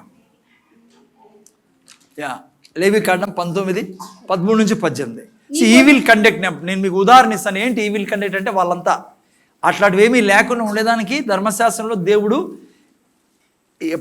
ఇవ్వడానికి కారణం, పర్పస్ అదే. ఇవి తెలుసుకొని ఇవి లేకుండా ఉండాల మనిషి అని. ఓకే, చదవండి. ఇవి కూడా కొన్ని ఉదాహరణలు ఉన్నాయి. నీ పొరుగువాని హింసింపకూడదు, వాణ్ణి దోచుకొనకూడదు, కూలివాని కూలి మరునాటి వరకు నీ యొద్ద ఉంచుకొనకూడదు, చెవిటి వాణ్ణి తిట్టకూడదు. వింటారా? ఇవి కూడా కొద్దిగా అర్థం చేసుకోండి. ఇవి కూడా ఫస్ట్ ఇంకోసారి చదువు. నేనా? నీ పొరుగువాని హింసింపకూడదు. ఏం చేయకూడదమ్మా? పడుకుంటా అంటే మాత్రం హింసించండి, అంటే కొద్ది కొట్టి వాళ్ళు కూడా ఏం చేయకూడదు అంటే పొరుగువాన్ని హింసించకూడదు. వాణ్ణి దోచుకొనకూడదు. చాలా మంది టమాటా అమ్మే వాళ్ళతో ఏం చేస్తారమ్మా? అదిమి వాడు బాధపడే స్థితికి తీసుకొస్తారు. అట్లా చేయకండి, ఓకేనా? ఓ 10 రూపాయలు ఎక్కువ వేయండి, ఎందుకంటే స్వర్గం నుంచి మనకు వచ్చేది. నేను నిజంగా ఛాలెంజ్ చేసి చెప్తున్నాను మీకు. ముఖ్యంగా చిన్న చిన్న వ్యాపారాలు ఇవి చేసుకునే వాళ్ళకి ఎప్పుడు బాధ పెట్టకండి, ఓకే? ఓకే, చూడండి ఇక్కడ వాని దోచుకొనకూడదు, కూలి వాని కూలి మరునాటి వరకు నీ యొద్ద ఉంచుకొనకూడదు. కులేప పండుకునేట్లు కులేప చదువు ఏం రాబడింది ఆడ? కూలి వాని కూలి మరునాటి వరకు. మనోళ్ళు పాపం తిప్పుతా అంటారు చాలామంది, కులాప వచ్చి బాధపడుతూ అంటాడు. కొంతమంది గురించి చెప్పిన, అందుకే కులాప దిక్కు చూసింది. కొంతమంది ఎగరగొట్టుకుంటున్నారు. మన నరేంద్ర మోదీ కూడా చెప్తారు, పనంతా చేయించుకొని రేపు రాపో మన్నాడు రాపో, సంవత్సరాలు అయిపోయిందంటే పాపం డబ్బులు ఇక చాలామంది. మీ నా క్యారెక్టర్ అది ఉండకూడదు, మీ నా నేచర్ అది ఉండకూడదు, ఓకేనా? సరే, ఏనియో నా పాయింట్ ఏంటంటే, ఎందుకు ధర్మశాస్త్రం ఇచ్చాడంటే 3 కారణాలు చూసుకున్నాం. మూల కారణం ఏంటి? మనిషి దేవుళ్ళ బతకాలి. ఓకే, ఇజ్రాయెల్ జనాంగానికి ఎందుకు ధర్మశాస్త్రం ఇచ్చారంటే, వాళ్ళు మిర్రర్, ధర్మశాస్త్రం చూసి వాళ్ళ వాళ్ళ వాళ్ళ పాపాన్ని వాళ్ళు చూపించడానికి ఇచ్చాడు ధర్మశాస్త్రం. రెండవది, దేశముకు గాడ్ చేయడానికి, అంటే గార్డియన్గా పనిచేయాలని ధర్మశాస్త్రం. ఇంకా నేను వాక్యం చదవల, తెలుగులో చదువుతారు. గలతి 3:20 చదువునైనా ఎందుకు ఇచ్చాడో అక్కడ రాయబడింది. 3:25, గలతి 3:24, సారీ. చూడండి, ధర్మశాస్త్రం ఎందుకు ఇచ్చాడు వాళ్ళకు? కాబట్టి మనం విశ్వాస మూలమున నీతిమంతులమని తీర్చబడినట్లు, మనం నీతిమంతులను తీర్చిపచ్చాము. క్రీస్తునొద్దకు మనల్ని, గట్టికి చదువురా, క్రీస్తునొద్దకు మనల్ని నడిపించుటకు ధర్మశాస్త్రం మనకు బాలభిక్షము కడాయను. ఏమాయను? బాల శిక్షకుడు ఆయను. నాకు అదే అర్థమైంది. ఈ కొత్త భిక్షం అంటుంది పాప, నాకంటే బాగా చదువుతుంది. ఓకే, బాల భిక్షకుడు కాదు, బాల శిక్షకుడు. ధర్మశాస్త్రం ఎందుకు ఇచ్చాడు దేవుడు వాళ్ళకి? బాల శిక్షకుడు అంటే వాళ్ళకి నేర్పించడానికి శిక్ష. ఆ తర్వాత ఈవిల్ కండక్ట్ నుంచి వాళ్ళు విడుదల పొందుకొని జీవించారు. ఇది అందుకోసం వాళ్ళకి ధర్మశాస్త్రం ఇచ్చింది. ఇప్పుడు రండి రైట్ రాయల్గా ముందుకి. వీటికి రాద్దండి, అటెన్షన్ వీటికి తీసుకురండి. హలో, ఏదైనా పెట్టి నోట్లో అట్లా చాక్లెట్ ఏదైనా పెట్టేసాను నేను, ప్రీచింగ్ అయిపోయిన వరకు. ముందర చూడండి, నేను ఎందుకు నూతన నిబంధనలో ఉన్న మనకు, అదే బైబిల్లో చదువుతున్న మనకు, అదే దేవుడు కలిగిన మనకు ఈ ధర్మశాస్త్రాన్ని మనకు లేదని చెప్తుంది బైబిల్. అంటే మీరు దాన్ని ఆధీనంలో ఉండకండి. ఓకే, చదవండి. 5 రోమిల రాసిన పత్రిక 6:14, రోమిల రాసిన పత్రిక 6:14 చదవండి. ఎవరండి గట్టి చదవండి. మీ కృపకే గాని, నీవు కృపకే గాని ధర్మశాస్త్రమునకు లోనైన వారు కారు. నువ్వు కృపకే గాని ధర్మశాస్త్రకు లోనైన వాడు కాదు గనుక పాపము మీ మీద ప్రభుత్వము చేయదు. మనం ధర్మశాస్త్రం లోనైన వారం కాదు, కృపకే లోనైన వారం అంటా ఉంది బైబిల్లో. ఏంటి ఇప్పుడు ధర్మశాస్త్రం మనం చేయాల్సింది? ఎందుకు మన ధర్మశాస్త్రం ఉండేది? మనం ధర్మశాస్త్రం లోనైన వారం కాము అంటుంది బైబిల్లో. ఓకే, ఇప్పుడు మనము దీని వివరణలోకి వెళ్దాం. మనకేంటి ధర్మశాస్త్రం? ఓకే, జాగ్రత్త. ఇది ఇక్కడే చాలా క్రైస్తవులు కన్ఫ్యూజ్ అయ్యి, అసలు కొంతమంది ప్రీచర్స్కి ఏం ప్రీచ్ చేయాలో తెలియదు పాపం. ధర్మశాస్త్రం క్లియర్ కాకుంటే పౌలు అదే అంటాడు, మీరు మళ్ళీ ధర్మశాస్త్రం కిందికి తెచ్చి మీరు దాసత్వంలోకి వెళ్తారంటాడు. అందుకే నేను ధర్మశాస్త్రం గురి లోనైన వరం కారు. మనం ఎవరికి లోనే ఉన్నామంట? కృపకి. ఓకే, నేను ఫస్ట్ ఈ 3 లాస్ చూసుకున్నాను. ఈ 3టిని కలిసి ధర్మశాస్త్రం అంటాం పిల్లరా. మొదటిది ఏంటి చెప్పండి? మొదటిది, అమ్మయ్యా ఎంత గొప్ప జ్ఞానులు మీరు. మొదటిది మోరల్లా, నైతిక చట్టములు అండ్ నైతిక విలువలు అనుకోండి. రెండవది సెరమోనియల్ లా. ఓకే, మూడవది, ఈ 3టిని కలిపి ధర్మశాస్త్రం అంటాం. ఎక్కడ రాబడింది? పెంటటుకులో రాబడింది, 5 అధ్యాయాల్లో. ఓకేనా? నేను మోరల్ లాకి రాను, ఫస్ట్ నేను సెరమోనియల్ లాకి చెప్పి ఓకే మళ్ళీ వేరే దానికి వస్తాం. ఓకేనా? చూడండి అక్కడ పెట్టింది ఆ పాప. సెరమోనియల్ లా ఫస్ట్ చూసుకుందాం. మనం సెరమోనియల్ లాలో లేమంటుంది, ధర్మశాస్త్ర కింద లేం. ఓకే, ముందు చూడండి. ఆయన సెరమోనియల్ లా లేదంటే తెలుగులో సాంప్రదాయ చట్టం కింద లేం మనం. ఎందుకంట ఏంటి ఇది సెరమోనియల్ లా అంటే? ముందు చూడండి, దేవుడు వీళ్ళకి ఇజ్రాయెల్ జనాంగానికి, మీకు అర్థమవుతుంది, ఏ పెద్ద కష్టం లేదు, ఇది పరిశుద్ధాత్ముడు మధ్య ఉన్నాడు కాబట్టి దేవుడు వీళ్ళు చేసే పాపాలను బట్టి వీళ్ళకు బలుల యొక్క ఆజ్ఞ ఇచ్చాడు దేవుడు. చాలాసార్లు వినింటారు బైబిల్లో. మా అర్థమవుతుందా? నేను వింటానరా? ముందు చూడండి. వీళ్ళు పాపాలు చేసేవాళ్ళు, ఎందుకంటే వీళ్ళు ఏమై ఉన్నారు? పాపంలో జీవిస్తూ ఉన్నారు. వీళ్ళు హృదయం చెడ్డది, ధర్మశాస్త్రం మంచిది, ధర్మశాస్త్రం మంచిది. ధర్మశాస్త్రం వీళ్ళు చూపించినప్పుడు వాళ్ళకి ఏమని తెలుస్తుంది? మేము సరిగ్గా లేము, మా హృదయం సరిగ్గా లేము, పాపంలో ఉన్నాం. సో దేవుడు ఏం చెప్పాడు? ధర్మశాస్త్రం ఎందుకు ఇచ్చాడంటే బలులు అర్పించేదానికి, వాళ్ళ పాపాలను బట్టి. వాళ్ళు ఏం చేసేవాళ్ళు? ఆ జంతువుని తీసుకెళ్లే వాళ్ళు బలి ఇచ్చేదానికి యాజకుని దగ్గరికి. అక్కడ అనేవాళ్ళు, అయ్యా ఈరోజు నేను నా వైఫ్ని బాధేశాను, చాలా చెడ్డ పని చేశాను, నాకు తెలుసు అది పాపం, దీనివల్ల నా మీద శిక్ష వస్తుంది అని చెప్పి ఆ బలిని తీసుకెళ్ళేవారు. ఆ బలి అర్పించేవాడు యాజకుడు వాళ్ళ ముందరే. ఆ బలిని చంపి అగ్నిలో కాల్చేవాడు ఆ బలిని, ఆ పశువుని. ఏం తెలుస్తుంది ఈ వ్యక్తికి? నేను చనిపోవాల్సింది, పాపం వల్ల నాకు శిక్ష రాల్సింది, నా శిక్షని జంతువు తీసుకుంది. ఓకే, జాగ్రత్తగా వినండి. ఎందుకు ఆ బలులు ఇచ్చాడు దేవుడు? యేసు ప్రభు రాకడ వరకు వారి పాపాలని శాశ్వతంగా కడగాల. అయితే అంతవరకు యేసు ప్రభు రానంత వరకు వీరు బలుల ద్వారా వారి పాపాలని కప్పేవాళ్ళు. అదే సెరమోనియల్ లా అంటే. ఇప్పుడు మనకి ఎందుకు వర్తించదు ధర్మశాస్త్రము, ముఖ్యంగా సెరమోనియల్ లా వర్తించదంటే, మీరు నేను ఏ విధంగా పరిశుద్ధంగా చేయబడి ఉన్నాం? యేసయ్య రక్తం ద్వారా. హెబ్రీయులకు రాసిన పత్రిక 10వ అధ్యాయం 1 నుంచి 4 వరకు చదవండి. ధర్మశాస్త్రము రావచ్చున్న మేలుల ఛాయగలదియే గాని ఆ వస్తువుల నిజస్వరూపము గలది కాదు గనుక ఆ యాజకులు ఏటేటా ఎడతెగకుండా అర్పించు ఒక్కటే విధమైన బలులు వాటిని తెచ్చు వారికి ఎన్నడూను సంపూర్ణ సిద్ధి కలుగజేయని. అర్థమవుతుందనైనా మళ్ళీ కింద పెట్టి నేను చదివి చెప్తాను. పైకి ఆ యాజకు ఏం చేసేవాళ్ళు? వాళ్ళు ధర్మశాస్త్రము రాబోచున్న మేలుల ఛాయ, అదే షాడో. అంటే రాబోచున్నది ఏంది రాబోతుంది చెప్పండి? ఎవరు రాబోతున్నారు? యేసయ్య రాబోతున్నాడు. అంతవరకు ఇది ఛాయగా ఉంది. ఏమంట ఛాయ? ఆ వస్తువుని ఓకే ఏటేటా వాళ్ళు ఏం చేసేవాళ్ళు? పైకిందన ఎడతెగకుండా అర్పించు ఒకటే విధమైన బలులు వాటిని తెచ్చు వారికి ఎన్నడూనూ సంపూర్ణ శుద్ధి కలగజేయనేరవు. అలాగు చేయగలిగిన ఎడల సేవించు వారు ఒక్కసారే శుద్ధపరచబడిన తర్వాత వారికి మనస్సాక్షి పాపజ్ఞప్తికను ఉండదు కదా అమ్మ. వాళ్ళు ఏం చేసేవాళ్ళు? బలులు అర్పించిన వాళ్ళ పాపజ్ఞప్తి వచ్చేది వాళ్ళకి. అయితే పైకి ఆ బలులు అర్పించుట చేత ఏటేటా పాపములు జ్ఞాపకం వచ్చుచున్నవి. ఏలయనగా ఎడ్ల యొక్కయు మేకల యొక్కయు రక్తము పాపములను తీసివేయట అసాధ్యము.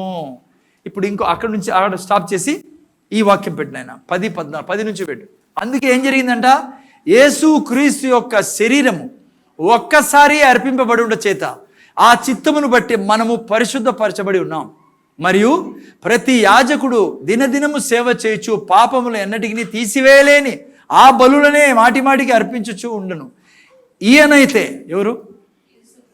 ఈయనైతే పాపముల నిమిత్తమై సదాకాలం నిలుచు ఒక్క బలిని అర్పించి అప్పటి నుండి తన శత్రువును తన పాదపీఠంగా చేయబడి వరకు కనిపెట్టుచు దేవుని కృపారోచన.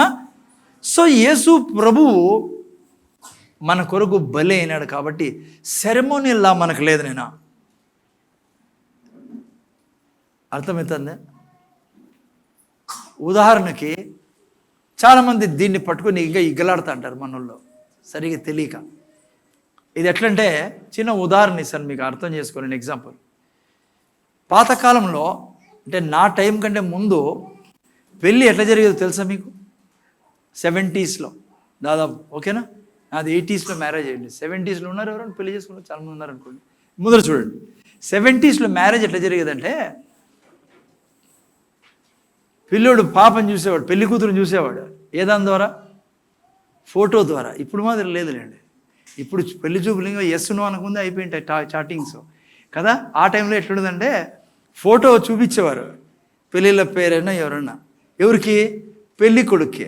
అనేసి పైన చూడరా సిగ్గుపడుతుంది. అప్పుడు పెళ్ళి అంటానంటే సిగ్గుపడతారు కొంతమంది. ఫోటో చూపించి ఆయన ఫోటో చూసి ఆయన అనేవాడు బాగుంది పాప అనేవాడు. ఆ తర్వాత ఏం జరిగేది? పెళ్లి చూపులు జరిగేది. పెళ్లి చూపుల్లో ఇతనిపై చూస్తాడు ఆ పాపని. 70s మాట. ఇప్పుడు మాది లేదు అవడంతా. అప్పుడు ఫోటో తీసుకోవడమే పెద్ద విజయం మాకే. అయ్యో ఆ యప్ప నల్ల బుర్రగా వేసుకునేవాడు ఫోటో తీసే. ఎగ్జిబిషన్ వస్తే బుల్లెట్లో కూర్చోవడం అంటే అప్పుడు బుల్లెట్లు లేవు అనంతపురంలో. అదేదో పెద్ద సాధించినట్లు ఉండేది మాకు ఫోటో తీసుకుంటే. ఇప్పుడు లేవనుకోండి మీ ఎట్లా వాళ్ళకి, ఆ టైం పద్ధ చెప్తున్నా. సో పెళ్లి చూపులు అయిన తర్వాత అతను వెళ్ళిపోయేవాడు, ఇంకా మళ్ళీ చూసుకుని ఉండదు. అట్లుండేది పరిస్థితి. ఆ యప్ప మళ్ళీ చూడాలంటే పెళ్లి కొడుకు ఎవరిని చూడాలా, ఫోటోని చూసుకుంటూ ఉండేవాడు. అర్థమైందా? ఫోటో చూసుకొని ముడిచిపోయేవాడు అంతే. ఎంతవరకు? 3 నెలలకో 4 నెలలు పెళ్ళి ఎంతవరకు. ఇప్పుడు మాదిరి కాదు, మాటికి పోయే లేదు ఆ టైంలో. ఇప్పుడు 4 నెలల తర్వాత పెళ్ళి అయింది అనుకుందాం. ఇంటికి వచ్చింది పెళ్లి కూతురు అనే భార్య వచ్చేసింది. ఈయన మళ్ళా ఫోటో చూసాడు అనుకో, ఫోటో చూసి మురిసిపోతాడు అనుకో, ఏదో సమస్య ఉందని అర్థం. సో అది షాడో అండే. చాలామంది క్రైస్తవులు ఇప్పుడు కూడా ఎందుకు చూసుకొని మురిసి, అరే ఇంకా మన కొరకు పాపం తీసివేయబడింది. నువ్వు క్రైస్తవుడుగా సంతోషంగా ఉండాలంటే అక్కడ రాయబడింది ఏమంటే, ఇక నువ్వు ఫోటో చూడాల్సిన పనిలే, నువ్వు ఒకటేసారే భార్య ఇంట్లో ఉందా ఆమెను చూసుకో, ఇంక నువ్వు ఫోటో ఎలా. సో నువ్వు నేను పాపం నుంచి శాశ్వతంగా విడిపించబడి ఉన్నాం. డెఫినెట్లీ విడిపించబడి ఉన్నాం. నీ మీద నా మీద ఎప్పుడు పాపం ఆగదు. పరిశుద్ధమైన రక్తము నిరంతరం మనల్ని కడుగుతాను. మనకి ఇంకా జన్మతః పాపాలు, కర్మతః పాపాలు, భూత ఏమంటారు నేను అలా వర్తమాన కవి అన్నీ మీకు బాగా తెలుసు, నాకు తెలుగు నాకంటే బాగా. ఆమె అర్థమైందా? పాస్ట్, ప్రజెంట్, ఫ్యూచర్ మొత్తం కొట్టిపడేసాయి. ఎన్నడగానూ మళ్ళీ ఫోటో చూడొద్దు. సాంప్రదాయాలు లేవు మనకి. బాధపడద్దండి ఎవరైనా, కొన్ని విషయాల్లో ఎవరైనా నేను వాళ్ళు బాధపడవచ్చు. నాకు తెలుసు ఎందుకు లెంట్ డేస్ పాటిస్తారో, వాళ్ళకే తెలుసు. నేను కొంతమంది అడిగితే పోరితే ఫోన్ లేని బ్రదర్ వాళ్ళు ఏదో పాటిస్తారు. పాస్టర్ గారు మీరు చెప్పచ్చు కదా, చెప్పేకి లేదు, తాతల కాలం నుంచి వస్తుంది ఇది. నాకు తెలుసు శ్రమ దినాలంట అవి. ఏమైందిమా అది పెట్టరా నేను మోరల్ లాస్లో ఏమైంది, సెరమోనల్ లాస్లో ఏమైంది? సాంప్రదాయాలు మంచి దినము, చెడ్డ దినము, పరిశుద్ధ దినం ఏం లేదు ఇప్పుడు. హలో, ఆ సమయంలో బట్టలు కొనరు. I don't know, which Bible says like that. Hello అమ్మా, బంగారు కాదు అది, మాంసం తినరు అమ్మా. ఏం పెట్టుకోరు? పూలు పెట్టుకోరంట, మాంసం తినరంట. నాకు చెప్పారు వీళ్ళు, నేనేం చెప్పను. కరెక్ట్ అంటాను వాళ్ళతో. ఎందుకు వచ్చి పీగలాడు మనకు చెప్పండి. నేను పెళ్ళిళ్ళు చేసేటప్పుడు వాళ్ళు అంటారా, ఈ 40 రోజులు మీరు రాకూడదు, మేము రాకూడదు, మీరు మొగాలు చూడదు, మేము మొగాలు చూడడం. నేనంటా చాలా మంచి పని చేస్తున్నాడు సార్ మీరు. ఇంకా మీరు ఏం పట్టుకుని ఉన్నారు? ఫోటో పెట్టుకుని ఉన్నారు మీరు. పెండ్లాం ఇంటికి వచ్చినా కూడా. అర్థమైందా? హలో, 40 రోజులు మాంసం తిని, 40 పూలు పెట్టుకోండి, 40 షాపింగ్ చేయరండి. ఎవరు చెప్పాడు సార్ మీకు? రావు కాలము ఏం కాలాలు మీకు బాగా తెలుసు, తెలుగు నాకంటే బాగా. వాస్తులు అమ్మా, శాస్త్రులు. అందుకే అవి ఆడాడే తిరుగుతా అంట. ఎవరు? ఇంకా చెప్పకూడదు నేను. బంధువులు కాదు, శత్రువులు. హలో, ఎవరు తిరుగుతా? ఒక అతను అంటాడు, కనీసం నేను కటింగ్ ప్లేయర్ అయినా తీసుకుంటాను పెళ్ళి, కానీ కటింగ్ ప్లేయర్ కాదు, ఏమంటారు గొర్రెలు కొట్టేది, కనీసం అదన్నా పర్మిషన్ ఇల్లంట. నేను పెళ్ళి కొడుకే ఏం సార్ గొర్రెలు కట్టుకుని చూసి దయ్యం వెళ్ళిపోతుందంట. ఏం మహానుభావుడు నాయనను. ఒక జాగ్రత్త తినపరా, మీకు బాధపడి దగ్గర ఉంటే చేతులు జోడిస్తాను. నేను చెప్పాలి కాబట్టి చెప్తాను మీకు. ఏం లేవురా, ఎందుకురా బానిసలుగా మాడతానని అంటారు పౌలు. పరిశుద్ధాత్మ దేవుడు పౌలతో రాయించి బానిసత్వానికి ఎందుకు పోతాన్నారు మళ్ళా. ఇప్పుడు ఏమవుతుంది? ఆ కటింగ్ ప్లేయర్ జేబులో పెట్టుకోలేదు అనుకున్నావు. కటింగ్ ప్లేయర్ కాదు, ఏమంటారు దాన్ని, నెయిల్ కట్టర్. నీకు పొడుస్తూ ఉంటుంది లోపల. నేను ఏమవుతుందో ఏమో, యాద్దయం పట్టుకుంటుందో నాకు. యాద్దయం పసుపు పెట్టుకుని ఇది పట్టుకోలేండి, పసుపు పూసుకుని ఇది పెట్టుకోలేండి అంత. అంటే దయ్యాలు యేసుప్రభు కాదు భయపడేది, ఈ నెయిల్ కట్టర్కి. చూడు ఎంత భయంకరం. అందుకే పౌలు బాధపడతానేది. ఎక్కడి నుంచి వచ్చేసారా మీరు, ఎందుకు రా దాసులుగా మాడతాను. అమావాస్య పుణ్యాలు అమ్మా మీకు నాకు లేవురా అవి. రావు కాలము ఏం కాలం, కేతు కాలం, నథింగ్ డూయింగ్. కేవలం ఆదివారం దినం మనం ఎందుకు ఆచరిస్తామంటే, ఆ దినం మనం అది కూడా దేవుని దగ్గరికి వచ్చి కృతజ్ఞతలు చెల్లించుకునే దినం అది. ఆ రోజు పునరుత్థానం దినం, సంగమ ఆరంభమైన దినం, నేను పరిశుద్ధాత్మతో నింపబడిన దినము. ఆ దినాన్ని మనము దేవుని మహిమ కొరకు వచ్చి ఆచరిస్తాం. ఈడు కూడా అవే పెట్టుకుని రాళ్ళా, ఇదే కలర్లో రాళ్ళా. కొంతమంది అదొక మహానుభావులు ఉన్నారు, చాలామంది మహానుభావులు ఉన్నారమ్మా. అందుకే పౌలు అంటున్నారు, రే ఎందుకురా మళ్ళా క్రైస్తవుని తీసిపోయి బానిసత్వంలో పడేస్తారు. ఆయన మనల్ని విడుదల చేస్తే ప్రతి ఆచారము సైటనిక్ ప్లరా. నేను నాకు చెప్పకూడదు కానీ ఈ మాట మీకు చెప్తాను. అందుకే బైబిల్ కొత్త నిబంధన అంతా దేవుడు పౌలు ద్వారా అపొస్తలుల ద్వారా ఎప్పుడు ఈ విషయాన్ని రాపించేవాడు. చాలా చోట్ల మీరు చూస్తే. ఓకే, సరే, టైం లేదు మన దగ్గర, ఏం లేదు మనకి. ఎవరైనా మీరు చేసాను నాకేం అభ్యంతరం లేదు, నేను మీరు లెంటే పెట్టుకుంటావో, నువ్వు మాంసమే తినవో, నువ్వు ఇంకా ఏం చేయాలనుకున్నా చేసుకో, కానీ వేస్ట్ అదంతా. నువ్వు మళ్ళా ధర్మశాస్త్రం కిందికి పోతానని నిన్ను తీసుకుని ఇచ్చిన స్వాతంత్రాన్ని, దేవుడు ఇచ్చిన స్వాతంత్రాన్ని కాదంటున్నావు. రెండవది డైటరీ లాస్. అమ్మా తెలుగులో అమ్మా ఆహార చట్టం, ఆహార నియమాలు. జాగ్రత్త వినండి. ఎస్, దేవుడిచ్చిన ఆహార నియమాలు చాలా ప్రశస్తమైనవి. ఈరోజు కూడా ముందు చూడాల, ఈరోజు కూడా నువ్వు డైటరీ లాస్ ఫాలో చేయొచ్చు, తప్పేం లేదు. ఎందుకంటే దేవుడు ఇచ్చినది ఇది. కానీ ఎందుకు ఆ టైంలో దేవుడు ఇచ్చాడు వాళ్ళకి డైటరీ లాస్ అంటే? డైటరీ అర్థమైందని తెలుగులో ఆహార నియమాలు ఆయన, ఓకేనా? అందుకే తెలుగులో రాసి పెట్టాను ఆహార నియమం. ఎందుకంటే అంత మెడిసిన్ డెవలప్డ్ కాదు బ్రదర్ ఆ సమయంలో, అర్థమవుతుందా? సైన్స్ దేవుడు కృప ద్వారా మెడిసిన్ ఆ సమయంలో లేదు. కాబట్టి దేవుడు తన యొక్క ప్రజలకు డైటరీ లాస్ ఇచ్చాడు. నేను సెల్ గ్రూప్ కూడా చెప్పా, మీరు చూస్తే ప్రపంచంలో ఈ డైటరీ లాస్ ఫాలో చేస్తున్న వీళ్ళకి 1346 నుంచి 1353 వరకు ఒక భయంకరమైన ప్లేగ్ వచ్చింది ఈ లోకంలో. దాన్ని ఏది రాదేదండి, బ్లాక్ డెత్ అని. బ్లాక్ డెత్ ప్రపంచంలో, ఈ బ్లాక్ డెత్లో చనిపోయినంతమంది ఇంతవరకు ఎప్పుడు చనిపోలా. కరోనాలో కూడా చనిపోలే అంతమంది, ఇలాంటి ఏ ప్లేగ్ ద్వారా చనిపోలా అంటారు. 25 నుంచి 50 బిలియన్ల మంది చనిపోయారు. అయితే ముందు చూడండి, ఆయన ఒక యూదుడు కూడా చనిపోలేదు. అప్పుడు ప్రపంచంలో ఏం జరిగింది తెలుసా? యూదుల్ని కొట్టకపోయారు, యూదుల్ని హింసించకపోయారు. ఎందుకు తెలుసా? మేము ఇంతమంది చచ్చిపోతున్నాము, మీలో ఒకరు కూడా చచ్చిపోవడం లేదే. పాపం వాళ్ళని మీరే ఏదో చేస్తున్నారు, మీరే మాకు ఏదో కలుపుతున్నారు నీళ్ళల్లోనూ, అండ్ ఏదో ఒకటి చేస్తున్నారు. అందుకే మీరు చనిపోకుండా మేము మాత్రమే ఎట్లా ముందర చూడాలి ఆయన. అర్థమవుతుందా మీకు?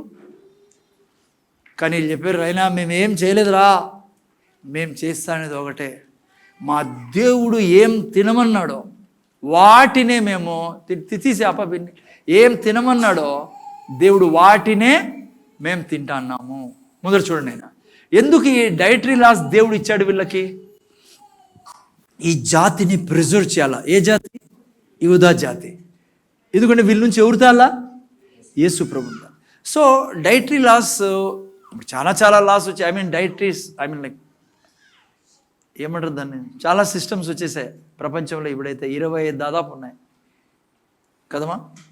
మెడిటేరియన్ డైట్ అని, ఆ తర్వాత ఇంకేంటి కీటో డైట్ అని, ప్లాంట్ బేస్డ్ డైట్, ఆ తర్వాత వెజిటేరియన్ డైట్, రకరకాలు వచ్చేసాయి.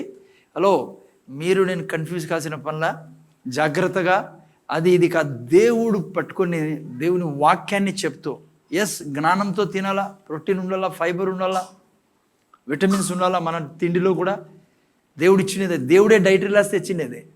సో అజ్ఞానంగా తినకూడదు, ఎంతంటే అట్లా ఎట్లంటే అట్లా తినకూడదు, అది మనం పాటించాలి. కానీ మీరు వినండి, అందుకే వాళ్ళు పంది అవి తినేవాళ్ళు కాదు ఆ కాలంలో. ఇప్పుడు తింటాను. ఎందుకు తెలుసా? మీకు చెప్పాను ఆల్రెడీ, మెడిసిన్ వచ్చింది కాబట్టి, రకరకాలుగా డెవలప్మెంట్స్ వచ్చాయి కాబట్టి. అయితే మీకు నాకు ఇది వర్తించదు. ఎందుకంటే అప్పుడు యూదుల్ని ప్రిజర్వ్ చేయడానికి దేవుడు ఆ లాస్ ఇచ్చాడు. ఇప్పుడు దేవుని సన్నిధిలో యూదులు లేడు, గ్రీకు యూదులు ఎవరు లేరు, మనం అందరము దేవుని యొక్క యేసుప్రభుని రక్షకుడుగా అంగీకరించి తన బిడ్డలుగా మార్చబడ్డాం. కాబట్టి డైటరీ లాస్ మనకు అప్లికేబుల్ లేదు. మీరు పాటించవచ్చు, మీ ఇష్టం అది. లైక్ ఏదో పనిష్మెంట్ ఇచ్చేది అంటే దేవునికి ఎలానో దేవుడు తీసేశాడు డైటరీ. అందుకే పౌలు ఏమన్నాడు, మీరు ప్రార్థన ద్వారా వాక్యం ద్వారా తినినప్పుడు ఆ తిండి ఏం చేయబడుతుంది? పరిశుద్ధపరచబడుతుంది. ఏం చేయబడుతుంది? పరిశుద్ధపరచబడుతుంది. ఓకేనా? సో ఇక్కడ పోయి బయటికి పోయి అది తినడా ఇది తినకూడదు, ఒకటే మనం తినకూడదు ఉండాల్సింది. ఏంది అది? కులేప ఒకటే మనం తినకూడదు. ఏ డైట్? కీటూనా? టీటూ. ఏం తినకూడదు? విగ్రహాలకు అర్పించింది మనము తినము, తినకూడదు. రక్తం మనం ఎట్లా తినము, మనకు తెలిసింది రక్తం తినకూడదు పిల్లరా. ఓకేనా? సో విగ్రహార్పితం మనం తినకూడదు. ఓకే, అది బైబిల్ చెప్పేది. ఆ తర్వాత అదే రక్తం. ఓకే, రక్తం మనం తినకూడదు. ఎవరు తింటారా రక్తము? మీ ఫేస్లు చూస్తా అంటే మాకు ఇంతవరకు తెలియక వాంచి పడేసాం సార్ అంటారా? వద్దు వద్దు, రక్తం ఎప్పటికీ తినకూడదు రా నాయనా, అలా మంచిది కాదు. ఓకే, డైటరీ లాస్ కూడా మనకు లేదు. అనవసరంగా దాంట్లోకి దొబ్బుతున్నారు అనుకో. కొంతమంది ఉన్నారు రకరకాలుగా దొబ్బుతారు. నువ్వు పంది తింటానో ఏ చూరో తెరిపోను, నువ్వు ఎద్దు తిన్నా. సో మనకి అట్లా తినమనుకోండి, మనము ఎక్కడి నుంచి వచ్చావో అదే తిను చాలు. అర్థమైందా? ఏది లేదు నీ సహోదరుడు తిండి వలన బాధపరచద్దు అంటుంది బైబిల్లో. ఓకే, ఎవ్వరికి కూడా ఏది ఓకే, జ్ఞానంగా చెప్పచ్చు బ్రదర్, ఎక్కువ ఉప్పు తినొద్దండి, ఎక్కువ నూనె తినొద్దండి, మీ ఏజ్ ఇప్పుడు చిన్న పెద్ద ఏజ్ కాబట్టి. ఓకే, అవి పాటించాలి, అవి జ్ఞాని చేసే పనిలో. బైబిల్లో కూడా దేవుడు చెప్పాడు ఎక్కువ తినొద్దు అన్నాడు. గొంతు కత్తి పెట్టుకోమన్నాడు, లేదంటే కత్తి దిగుతుంది లోపలికి కదమ్మా. కత్తి తేనె ఎక్కువ తినదురా, కత్తి పెట్టుకోమన్నాడు. మాంసం ఎక్కువ తినే వాళ్ళకి ఏం చెప్పాడు? మోని నీకు బాధ వస్తుంది, మాంసాహారి కాబట్టి నువ్వు. అమ్మా మటన్ తింటుందా బాబా? తిను, అసలు ఏం తినవా బా? వెజిటేరియన్ కీటూ డైటా? ఏం మాకు నమ్మకం లేదు. వీళ్ళు కప్పలు తినేవాళ్ళు. ఏం కప్పలు? ఆ కప్పలు కాదు, గోల్ కప్పలు. అందుకే గోల్ కప్పలు మాత్రం ఉన్నారు. హలో, ఇద్దరు ఫ్రెండ్స్ పక్కన పక్కన కూర్చున్నారు చూడండి. థర్స్డే నేను ఇట్లా వస్తా అంటే వీళ్ళు పోతాంటారు కప్పలు తినేదానికి. పోండి పోండి అంట. ఏం చేస్తాం పాపం, ఇది తింటేనే ప్రాణం తెప్పరెలుతుంది వీళ్ళకి. చింటూను అక్క చెల్లి ఇద్దరు పక్కన పక్కన కూర్చునేది. ఇంకో ఆయన ఉన్నాడు, ఆడిపోయినాడు, అతను కనపడ్డాం ఈ మధ్య. వీళ్ళిద్దరికి గాడ్ ఆడిపోయినాడు అసలు. ఈడు అలా పోనీ ఎట్లా మీరు తింటారు, తినగానే ఏది పట్టింపులు లేకుండా మనం ఉండాలి పిల్లరా. ఇప్పుడు అసలైంది నాకు తెలుసు, మీరు దానికోసం కాసుకొని ఉన్నారు. ఏదేది? Moral loss. అక్కడ మన క్రైస్తవులు ఇరుక్కొని అలవడతా ఉన్నారు చాలామంది. జాగ్రత్తగా వినలేరా? ఇప్పటివరకు విన్నారు ఆల్రెడీ. ఏంటి మోరల్ లాస్? ఎందుకు ఇచ్చాడు దేవుడు మోరల్ లాస్? వారు పాపం చేసినప్పుడు, వారు పాపం చేయకూడదని, పాపాన్ని చూపించడానికి ఇచ్చాడు దేవుడు. ఏదైతే ధర్మశాస్త్రాన్ని. ధర్మశాస్త్రం ద్వారా ఎవరు పవిత్రులుగా చేయబడరు, ఎవరు నీతిమంతులుగా చేయబడరు. పాపం పోదు ధర్మశాస్త్రంతో. ధర్మశాస్త్రం దేవుడు ఇచ్చింది ఎందుకంటే పాపాన్ని వారికి చూపించడానికి, నువ్వు పాపివి అని. నీ హృదయం సరిగలేదు, నీ జీవితం సరిగలేదు. ఇప్పుడు ముందర చూడండి, మీరు నేను ఏ రోజు యేసు ప్రభుని రక్షకుడుగా అంగీకరించామో, మీరు నేను పరిశుద్ధులుగా చేయబడ్డప్పులరా. జాగ్రత్తగా వింటున్నారా? చాలా ఇంపార్టెంట్. ఇవన్నీ పక్కన ముందు అని పక్కన పెట్టి ఇప్పుడు చెప్పేది కొద్ది 10 నిమిషాలు 12 నిమిషాలు జాగ్రత్తగా. మీరు నేను ఏ రోజు ప్రభుని రక్షకుడుగా అంగీకరించామో ఆ రోజు మీరు నేను నూతన సృష్టిగా చేయబడి ఉన్నాం. మీలో నాలో దేవుడి నుంచి వచ్చిన నూతన ఆత్మ ఉండేది. ఆ పాప పురుషుడు మనలో లేడు, నూతన సృష్టి మనం. దాంతోపాటే ఆ సమయం నుంచే పరిశుద్ధాత్మ దేవుడు మీలో నాలో వచ్చి నివసిస్తూ ఉన్నాడు. మనం ఆల్రెడీ నీతిమంతులుగా చేయబడి ఉన్నాం, పరిశుద్ధులుగా చేయబడి ఉన్నాం. ధర్మశాస్త్రం ఎవరిని పరిశుద్ధులుగా చేయదు, నీతిమంతులుగా చేయదు, అది పాపం చూపించడానికి ఉండేది. కానీ మీరు నేను యేసయ్య రక్తం ద్వారా, ఆయన మరణ పునరుత్థానం ద్వారా నీతిమంతులుగా చేయబడి ఉన్నాం. యేసయ్య శిరస్సు, మన దేహమై ఉన్నాం. బాగా జాగ్రత్తగా వినండి. ఆయన ద్రాక్షావల్లి, మనం తీగలే ఉన్నాం. మనము ఫలములు తెచ్చేదానికి ఉన్నాం, దైవత్వాన్ని బయటికి తెచ్చేదానికి ఉన్నాం. అర్థమైందా? అది మన స్థితి. ఇప్పుడు మనం ఇప్పుడు ఈ స్థితిలో ధర్మశాస్త్రాన్ని ఈజీగా పాటించగలం, ఎందుకంటే మనం పాపంలో లేం కాబట్టి. ధర్మశాస్త్రం పరిశుద్ధమైంది పిల్లరా. ధర్మశాస్త్రాన్ని పాటించరు, కానీ ధర్మశాస్త్రాన్ని నువ్వు పాపం నుంచి బయటకు వచ్చేదానికి, నీతి కోసం ధర్మశాస్త్రాన్ని పాటించకూడదు. మీరు నేను నీతిమంతులం కాబట్టే ధర్మశాస్త్రాన్ని మనం చేయగలము. ఈజీ, కష్టమే లేదు ధర్మశాస్త్రాన్ని అనుసరించడానికి. ఏంటి ధర్మశాస్త్రంలో? నీ తల్లిదండ్రులను గౌరవించు. లేదంటే ఇంకా చాలా ఆజ్ఞలు ఉన్నాయి. వాళ్ళలో పాప పురుషుడు అంటే వాళ్ళు పాపంలో వాళ్ళు చేయలేకపోయేవారు. మీరు నేను నీతిమంతులుగా చేయబడ్డాం కాబట్టి ఇప్పుడు ఈజీ మీరు నేను 10 ఆజ్ఞలను పాటించడం. ఇప్పుడు ముందు చూడండి, ఇప్పుడు సమస్య ఎందుకు పౌలు ఆ మాట అంటున్నాడంటే, మీరు ధర్మశాస్త్రానికి లోనైన వారు కారు, మీరు స్వతంత్రులే ఉన్నారు. మీకు నీతి కృప ద్వారా వచ్చినది కదా. దేవుని కృప ద్వారా మనం నీతిమంతులు చేయబడిన యేసుప్రభు ద్వారా. ధర్మశాస్త్రం పాటించడం ద్వారా కాదు మనం నీతిమంతులైనది. పౌలు ఏమంటున్నాడంటే, ఈరోజు కూడా ఇదే పెద్ద సమస్యగా మారుతుంది పిల్లరా. ఇప్పుడు కూడా సంఘాల్లో ప్రీచింగ్లో ధర్మశాస్త్రాన్ని అక్కడ నీతిమంతుల మీద రుద్దేకి ప్రయత్నం చేస్తున్నారు. అది పౌలు బాధపడేది ఈరోజు కూడా జరుగుతుంది. అది నీకు క్లారిటీ లేదనుకో, నువ్వు ఇప్పటికీ బంధకంలో పడతావు మళ్ళీ. కొన్ని ఉదాహరణ చెప్తాను మీకు అర్థమైతే. చాలామంది ఇక ధర్మశాస్త్రాన్ని తీసుకొని ఈరోజు యేసుప్రభు వస్తే నువ్వు వెళ్తావా? నువ్వు ఎత్తబడే గుంపులో ఉన్నావా? ఎందుకంటే నీ జడ చాలా పెద్దగా ఉంది, నీ బట్టలు సరిగా లేవు, నువ్వు సరిగా వేసుకోలే. ఐ డోంట్ నో హౌ, ఎట్లా ఎగ్జాంపుల్, చాలా విచిత్రమైన ప్రీచింగ్స్ పిల్లరా. ఆ మనిషి స్వతంత్రుడుగా చేయబడి ఉన్నాడు, ఆ మనిషి రక్షకుడుగా, యేసయ్యను రక్షకుడుగా నీతిమంతుడుగా చేయబడి ఉన్నాడు. ఆ వ్యక్తికి ఏం చెప్పాలా? నీ దగ్గరికి వచ్చినప్పుడు యేసు ప్రభు ద్వారా ఏం చేయబడ్డాడో ఆ వ్యక్తి చెప్పాలా. ఆ వ్యక్తి యేసు ప్రభులో ఏమై ఉన్నాడో చెప్పినప్పుడు ఈ 10 ఆజ్ఞలు చాలా ఈజీ పాటించడం పిల్లరా. నువ్వు ఆయన ఏమై ఉన్నాడో చెప్పకుండా తిరిగి నువ్వు ఇది చేస్తేనే నువ్వు యేసు ప్రభు దగ్గరికి వెళ్తావు, ఇది చేస్తేనే పాపక్షమాపణ, ఇది చేస్తేనే నువ్వు ఎత్తబడతావు అంటే నువ్వు మళ్ళీ అతన్ని ఎక్కడ తీసుకొస్తానో? బాండేజ్లోకి తీసుకొస్తాను. కొద్దిగా స్టోరీ చెప్తానండి, మీకు అర్థమవుతుంది ఏం చెప్పాలన్నా. ఇంకా నేను వివరించాలా, జాగ్రత్తగా వింటాను. ఒక చోట ఒక అమెరికన్ దైవజనుడు ఏం చేశాడంటే బైబిల్ స్టడీ పెట్టాడు. మా ముందర చూస్తున్నారా? బైబిల్ స్టడీలో సబ్జెక్ట్ ఏంటంటే కృపా ధర్మశాస్త్రం. ఆఫ్ చేసుకున్నాను, మళ్ళీ నేను ప్రీచ్ చేస్తాను, మీరు ఆఫ్ చేసుకున్న తర్వాత. ఓకే, ముందర చూడండి. నేను ఈ యొక్క బైబిల్ స్టడీలో ధర్మశాస్త్రము కృప గురించి ప్రీచ్ చేస్తా ఉన్నాడు. ఈ యొక్క ప్రీచింగ్ పాయింట్ ఎక్కడంటే, మంచి ప్యాలెస్లో ఆయన అరేంజ్ చేశాడు పిల్లరా.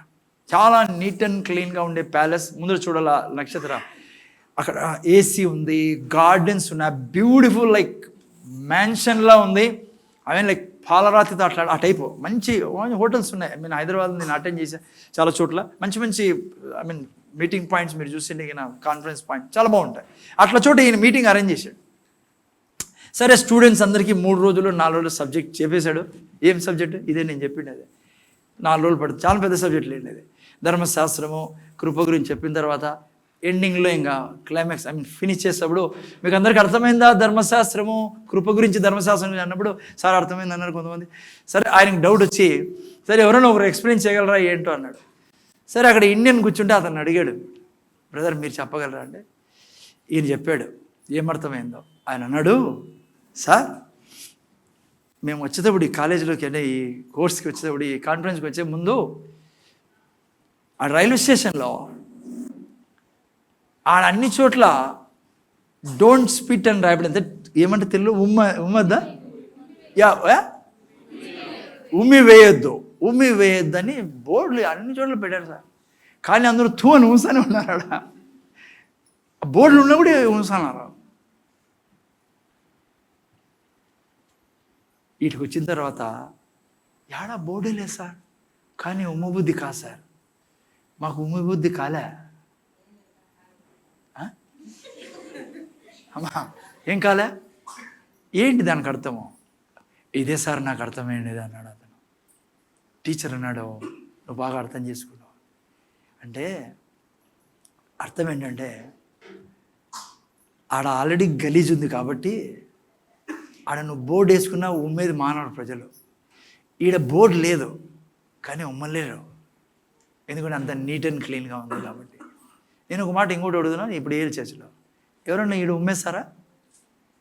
ఎప్పుడన్నా ఉమ్మారా? పోనీ నేను లేనప్పుడు, నేను చూడలేదేమో. చేయగలరా? ఎందుకు చేయమను? బోర్డు వేసానా నేను? మళ్ళీ రోడ్లో పోతా అంటే మోరల్ ఏంటంటే, నువ్వు యేసు ప్రభులో ఏమై ఉన్నావో నువ్వు అది తెలుసుకున్నప్పుడు ఆ యొక్క 10 ఆజ్ఞలో ఆ 619 ఆజ్ఞలను ఈజీగా పాటిస్తావు. ఎందుకంటే నీలో పాపం లేదు కాబట్టి.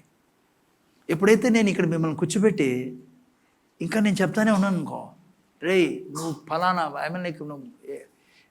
నువ్వు ఇంకా పాపివే, నువ్వు ఈరోజు యేసుప్రభు చెప్పిపోతావా, లేదంటే ఇంకా ఏదేందో నీ మీద నేను ఆ విధంగా ప్రీచ్ చేసి నిన్ను ఇంకా పాపిగా నేనే చెప్తాను నువ్వు పాపివని, ఇంకా నేను చెప్తాను నీతిమంతుడు కాలే అని.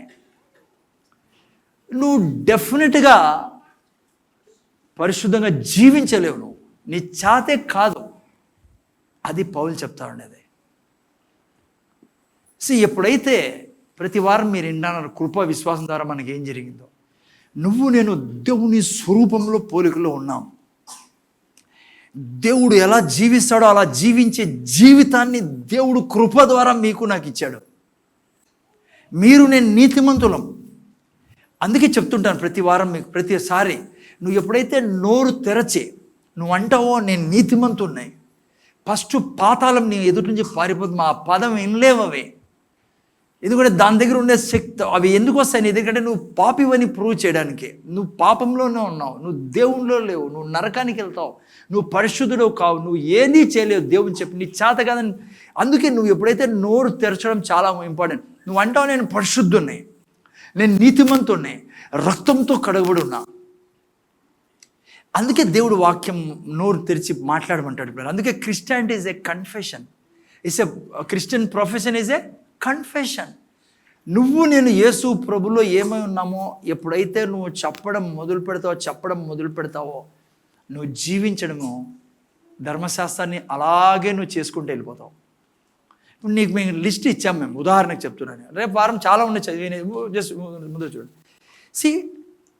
నన్ను ఓకే నేను నరేంద్ర బ్రదర్ నిన్న బ్రదర్ మనం మాట్లాడమని అనుకుంటా, ఏమన్నా ఏదో టాపిక్ గురించి మాట్లాడుకుంటా నేను ఆయనతో చెప్పుకుంటూ ఈ మాట చెప్పా, బ్రదర్ నేను ఎప్పుడు కూడా ఏం చెప్తానంటే, తండ్రి నీలా క్షమిస్తాను నేను, ఎందుకంటే నీ నేచర్ నాలో ఉంది అని చెప్పి ఇంకో మాట చెప్పా ఆయనకి.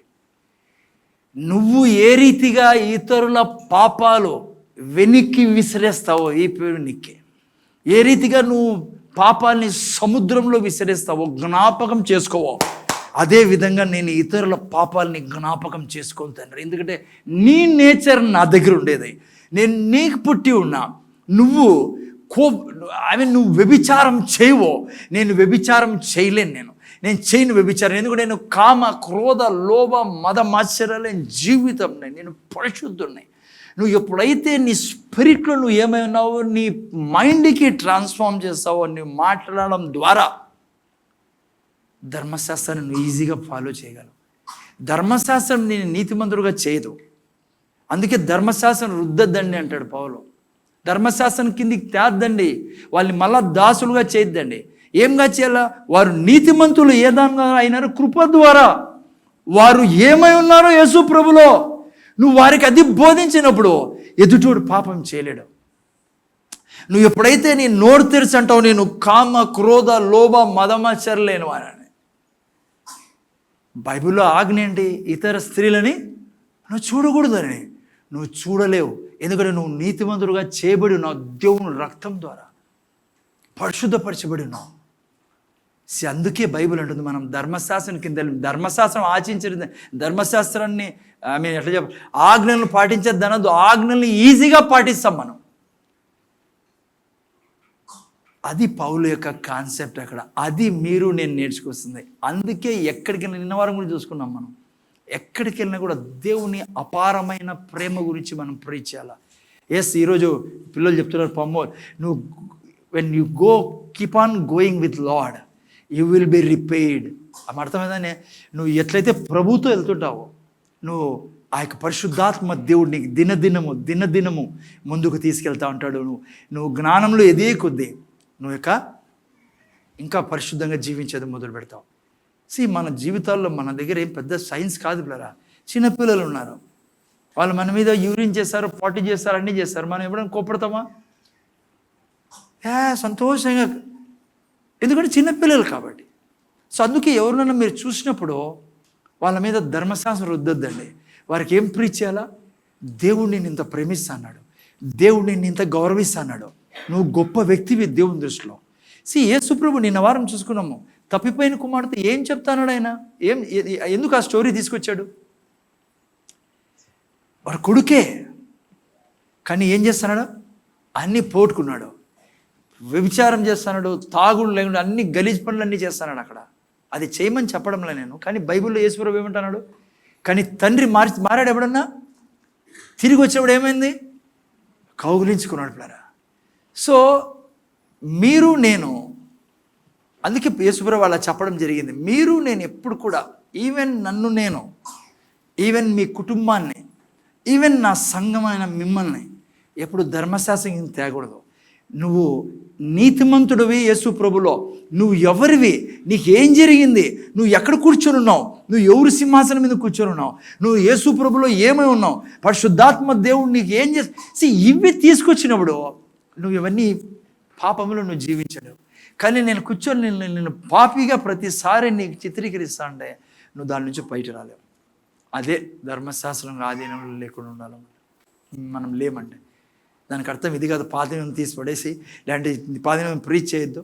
కానీ మీరు చూడండి, బయట మ్యాక్సిమం ఓల్డ్ టెస్టిమెంట్నే ప్రీచ్ చేస్తారు, తప్పేం లేదు. కానీ నువ్వు ఎదుటి రక్తంతో కడగబడిన వ్యక్తిని నువ్వు లేపలేదనుకో, వాక్యం ఏం చేస్తుంది? తద్వారా ఆ వ్యక్తి ఇంకా లోపలికి పోయే అవకాశం ఉంది. ఓకే, సో ఇంకోటి చెప్పి నేను ముగిస్తా. నెక్స్ట్ వీక్ ఉంది కాబట్టి మన దగ్గర. ఓకే, ర్యాప్చర్ అయితే ఆడే చూసుకుందాం, లేకుంటే మళ్ళీ మీరు రండి, నేను వస్తాను. ఓకేనా? ఇక్కడ ఒక పెద్ద సమస్య ఉంది, అది చెప్పి ముగించాలా. కృప కింద ఉండే వాళ్ళ సమస్య ఇది. ఏంటది? చాలామంది ఏం చెప్తారంటే, ఇంకా నేను కృప కింద ఉన్నాను బ్రదర్, ఆల్రెడీ హెవెన్ మన ఇల్లు, తండ్రి నా దేవుడు, సో అందుకని నాకేం భయం లేదు, అందుకని నేను బైబిల్ చదవను, ప్రార్థన చేసుకోను. ఇంకొంతమంది ఉన్నారు, ఇంకా చర్చ్ కిందకి రాలే సార్ నేను, ఎందుకంటే నేను అదే పౌలు అంటాడు మళ్ళా, కృప కింద ఉన్నా, ఆల్రెడీ నేను చాలా దెబ్బలు పడతాయి నీకే, నా ద్వారా కాదు, దేవుని ద్వారా కాదు. ఎవరి ద్వారా? ఎస్. నిన్న శుక్రవారం నేను చెప్పాను మీకు, జస్ట్ మీ జ్ఞానం గురించి చెప్తానా. యేసుప్రభు అన్నాడు, ఒక వ్యక్తి నుంచి అపవిత్రాత్మ వెళ్ళిపోయిన తర్వాత ఆ వ్యక్తి హృదయం ఊడ్చబడి అమర్చబడి బాగా చేయబడి ఉందంట. కానీ ఆ యొక్క వెళ్ళిపోయిన దయ్యము మళ్ళా వచ్చి చూస్తుందంట, ఈ వ్యక్తి నా ఇల్లు అంట అన్నది. పోయి ఏం చేసింది తెలుసా? 7 దయ్యాలను తీసుకొచ్చిందండి. దానికంటే చెడ్డవి. వింటానారా? చర్చికి ఎందుకు రాళ్ళ? రక్షణ పొందుకున్న మీరు నేను ఊడ్చి అమర్చబడి దేవుడు లోపల ఉండేది. కానీ దీంట్లో వాక్యం పోవాలా. నువ్వు నీతిమంతుడవే, గ్రేస్ కృప ద్వారా రక్షింపడ్డావు, కానీ ఆ తర్వాత దేవుడు ఏమని తెలుసా? ఒకటి కావడము మానకండి, కూడుకోవడం మానకండి. ఇంకో చోట రాయబడింది 8:19 మత్తయి సువార్త. అక్కడ ఏమని రాయబడింది? చాలా పవర్ఫుల్ వర్డ్. ఏమని రాయబడింది తెలుసా? మత్తయి సువార్త 8:19లో యేసుప్రభు వాళ్ళని చూసి కాపరి లేని గొర్రెల్లా వారు ఉన్నారంట.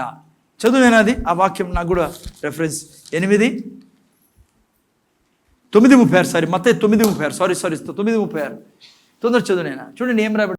సమూహములను చూచి వారు కాపరి లేని గొర్రెల వలె, ఆయన సమూహములను చూచి వారు కాపరి లేని గొర్రెల వలె విసిగి చెదిరి ఉన్నందున.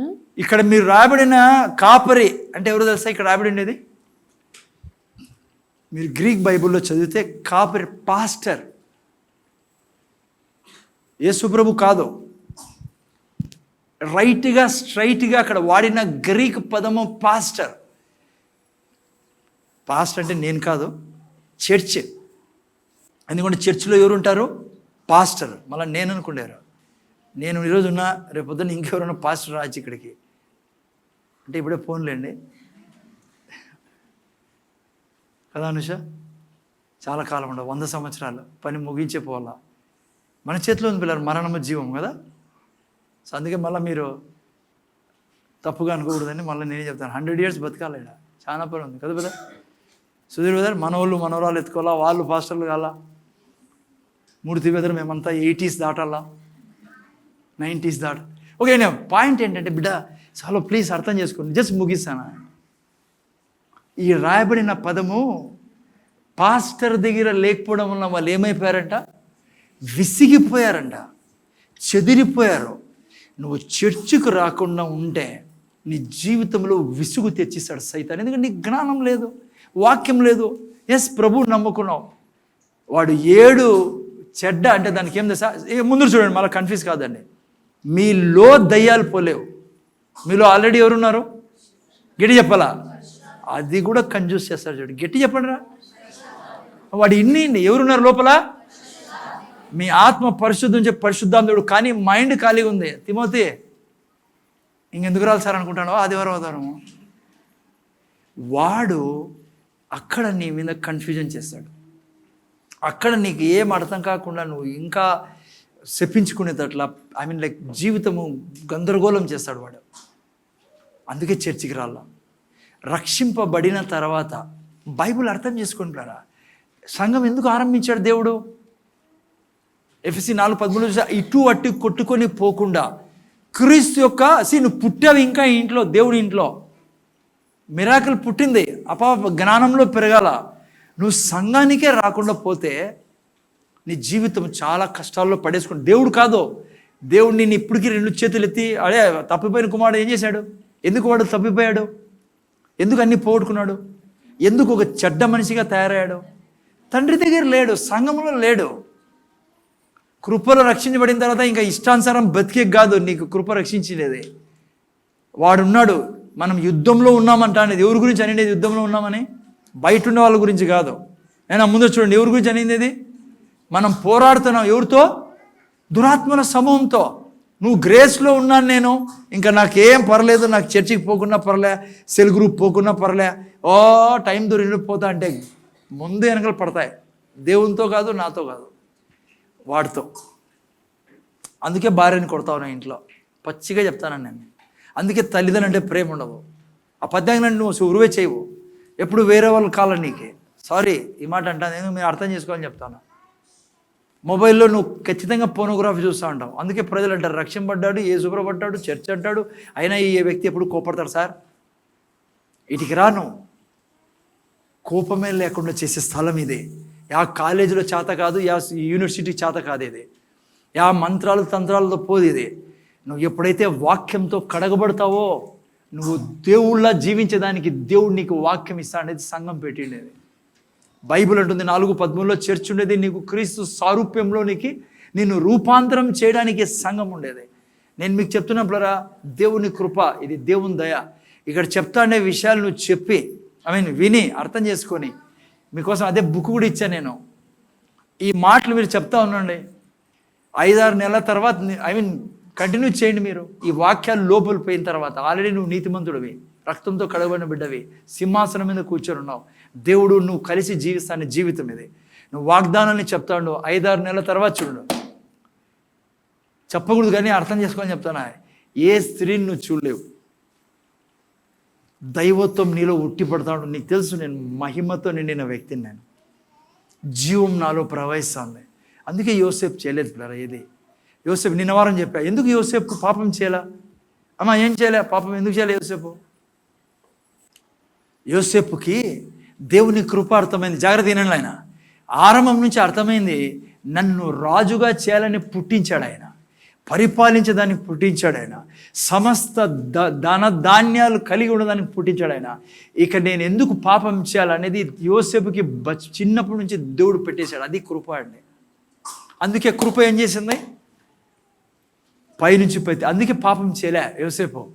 ఇప్పుడు నువ్వు అన్నీ నీకున్నాయి, నీకు ఆస్తి ఉంది నీ పేరు మీద, నువ్వు వారసుడివి ఆయనకి, నువ్వు ఈ క్రీస్తుతో జత వారసుడివి. నిన్ను యేసయ్య దగ్గర ఉన్న మహిమంతా నీకు ఆల్రెడీ ఇచ్చేశాడు ఆయన. నీకు బీదరికం తీసేశాడు ఆయన, రోగం లేకుండా చేశాడు ఆయన. ఏంది నీ దగ్గర లేనిది అన్నీ ఇచ్చి నువ్వేం చేస్తావు? ఇంకెవరిని శపించావు, ఇంకెవరికి చెడు చేయవు, నువ్వు డబ్బు విషయంలో అన్యాయం చేయవు నువ్వు. ఎందుకంటే నువ్వు పైనుంచి నీకు వచ్చేది యోసేపుకి వచ్చినట్లుగా. నేను నిన్న వారం ఒక మంచి మాట చెప్పాను, మీకు గుర్తుందో లేదో. యోసేపు కళలు చూసేవాడు, కానీ ఏ రోజు ఆ స్త్రీని కాదన్నాడో ఏం జరిగింది? మార్పు. ఏం మార్పు వచ్చింది ఆయనలో? పరిశుద్ధంగా ఎందుకు జీవించాలి తెలుసా? యోసేపు అంతవరకు కళలు మాత్రమే కనేవాడు, కళలకు అర్థం చెప్పేవాడు కాదు. కానీ ఎప్పుడైతే పాపానికి నో అన్నాడో కళలకు అర్థం చెప్పే వరం ఇచ్చాడు దేవుడు. ఇక్కడ కూర్చున్న నువ్వు నేను పరిశుద్ధంగా బ్రతకడం వలన యోసేపు ఎలాగా కళలకు అర్థం చెప్పేవాడు అయిపోయినాడో నీకు దేవుడు జ్ఞానం ఇచ్చడం మొదలు పెడతాడు. నువ్వు డబ్బు సంపాదించే జ్ఞానం ఇస్తాడు దేవుడు, ఆలోచనలు ఇస్తాడు పిల్లరా. ఈరోజు కొన్ని కోట్ల బిలియనర్లు, నేను మొన్న అంటే పౌలు లంగిచో గారి చర్చిలో చైర్ కూడా ఉండేది కాదంట. ఒకప్పుడు ఒక చైర్ సైకిల్ ఉండేది కాదంట, ఒక ఇంటికి నుంచి ఇంకో ఇంటికి పోయేదానికి. అట్లా వ్యక్తికి దేవుడు అన్నాడు, బీదరకు టార్పాల్ వేసుకొని చర్చ జరిగేది, టార్పాల్ కింద కూర్చునే వాళ్ళు. అటువంటి వ్యక్తితో దేవుడు అన్నాడు, నువ్వు నన్ను నమ్మి ఎంగిచ్చో, నువ్వు నాతో నడిస్తే నేను నిన్ను దేశాలు జ్ఞాపకం చేసుకునేటట్లుగా చేస్తానని. మిగతా ఏమైందో అదే చర్చ్ కొన్ని సంవత్సరాల తర్వాత 500 మంది మిలియనర్సు, ఎంతో లెక్కలేని మంది బిలియనర్స్ ఆ చర్చిలో ఉండేవాళ్ళు. ఆ బీదోళ్ళే బిలియనర్స్గా తయారయ్యారు, మిలియనర్స్గా. ఒక రోజంట కొరియాలో ఇన్ఫ్లేషన్ వచ్చి గవర్నమెంట్ డబ్బు లేకుండా అయినప్పుడు ఈ చర్చ్ వాళ్ళకు డబ్బు సాయం చేసింది. ప్రపంచంలో పెద్ద చర్చ్ అది. టార్పాలు వేసుకుని కూర్చునే వాళ్ళంట ఒకప్పుడు. కారణం ఏమో తెలుసా పిల్లరా? నువ్వు పరిశుద్ధంగా బ్రతకడం మొదలు పెడితే దయ్యాలు నీ ముందర సాష్టాంగ పడతాయి. నువ్వు ఎక్కడ కాలు పెట్టినా, నువ్వు ఊరికే ఈరోజు టైత్ ఇచ్చేదానికి ఇబ్బంది పడుతున్నావు, కొద్దిగా దేవుడికి డబ్బు ఇచ్చడానికి ఇబ్బంది పడుతున్నావు.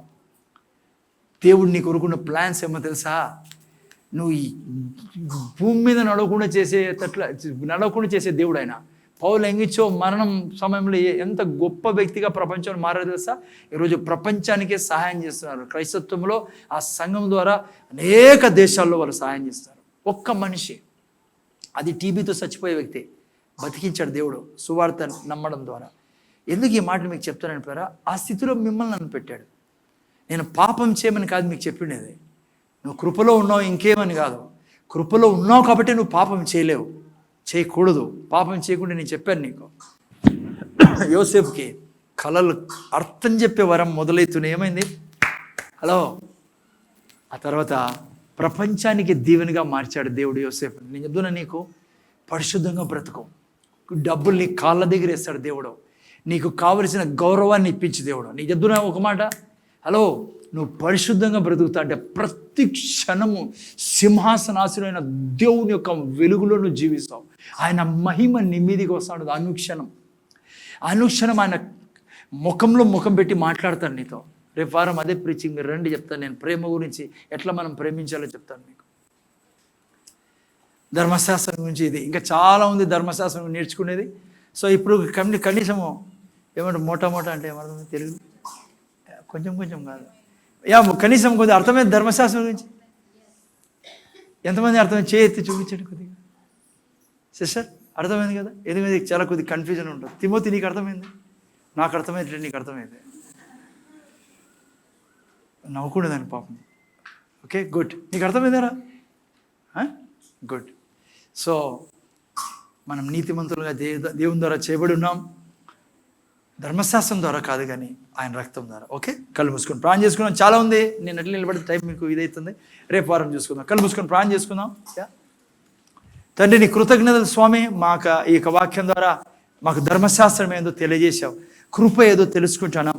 ఇంకా అనేక వారాలు నీ కృప ద్వారా పరిశుద్ధాందరూ ఈ సంఘాన్ని ప్రేమించి, మమ్మల్ని ప్రేమించి మాకు ఇస్తున్న ఈ జ్ఞానాన్ని బట్టి నీ కృతజ్ఞతలు. విన్న బిడ్డలనైనా ఈ విషయాల్ని మళ్ళీ నెమరేసుకొని నీ యొక్క కృపను బట్టి ఆనందించడానికి సహాయం చేయండి. అవును తండ్రి, పరిశుద్ధంగా జీవించడం, దైవత్వాన్ని మా ద్వారా నువ్వు చాటింపజేస్తావు తండ్రి. మేము పరిశుద్ధంగా జీవించడం ఈజీ తండ్రి. పరిశుద్ధంగా జీవించడానికి పుట్టాం మేము. అందుకే మేము పరిశుద్ధులమని బైబిల్ పిలుస్తుంది మమ్మల్ని. పౌలు ఎక్కడ రాసిన పరిశుద్ధులని పిలిచేదానికి కారణం ఏమంటే మేము కృప ద్వారా పరిశుద్ధులుగా చేయబడి ఉన్నాం. బిడ్డలు విన్నారు తండ్రి, వాళ్ళని ఎప్పుడు ధర్మశాస్త్రం కిందికి వేయకుండా నాయన ఎప్పుడు వాక్యం చెప్పుకుంటూ యేసు ప్రభువులో ఏమై ఉన్నాం మేము ముందుకు వెళ్ళడానికి సాయం చేయమని యేసు నామములో అడుగుచున్నాం తండ్రి.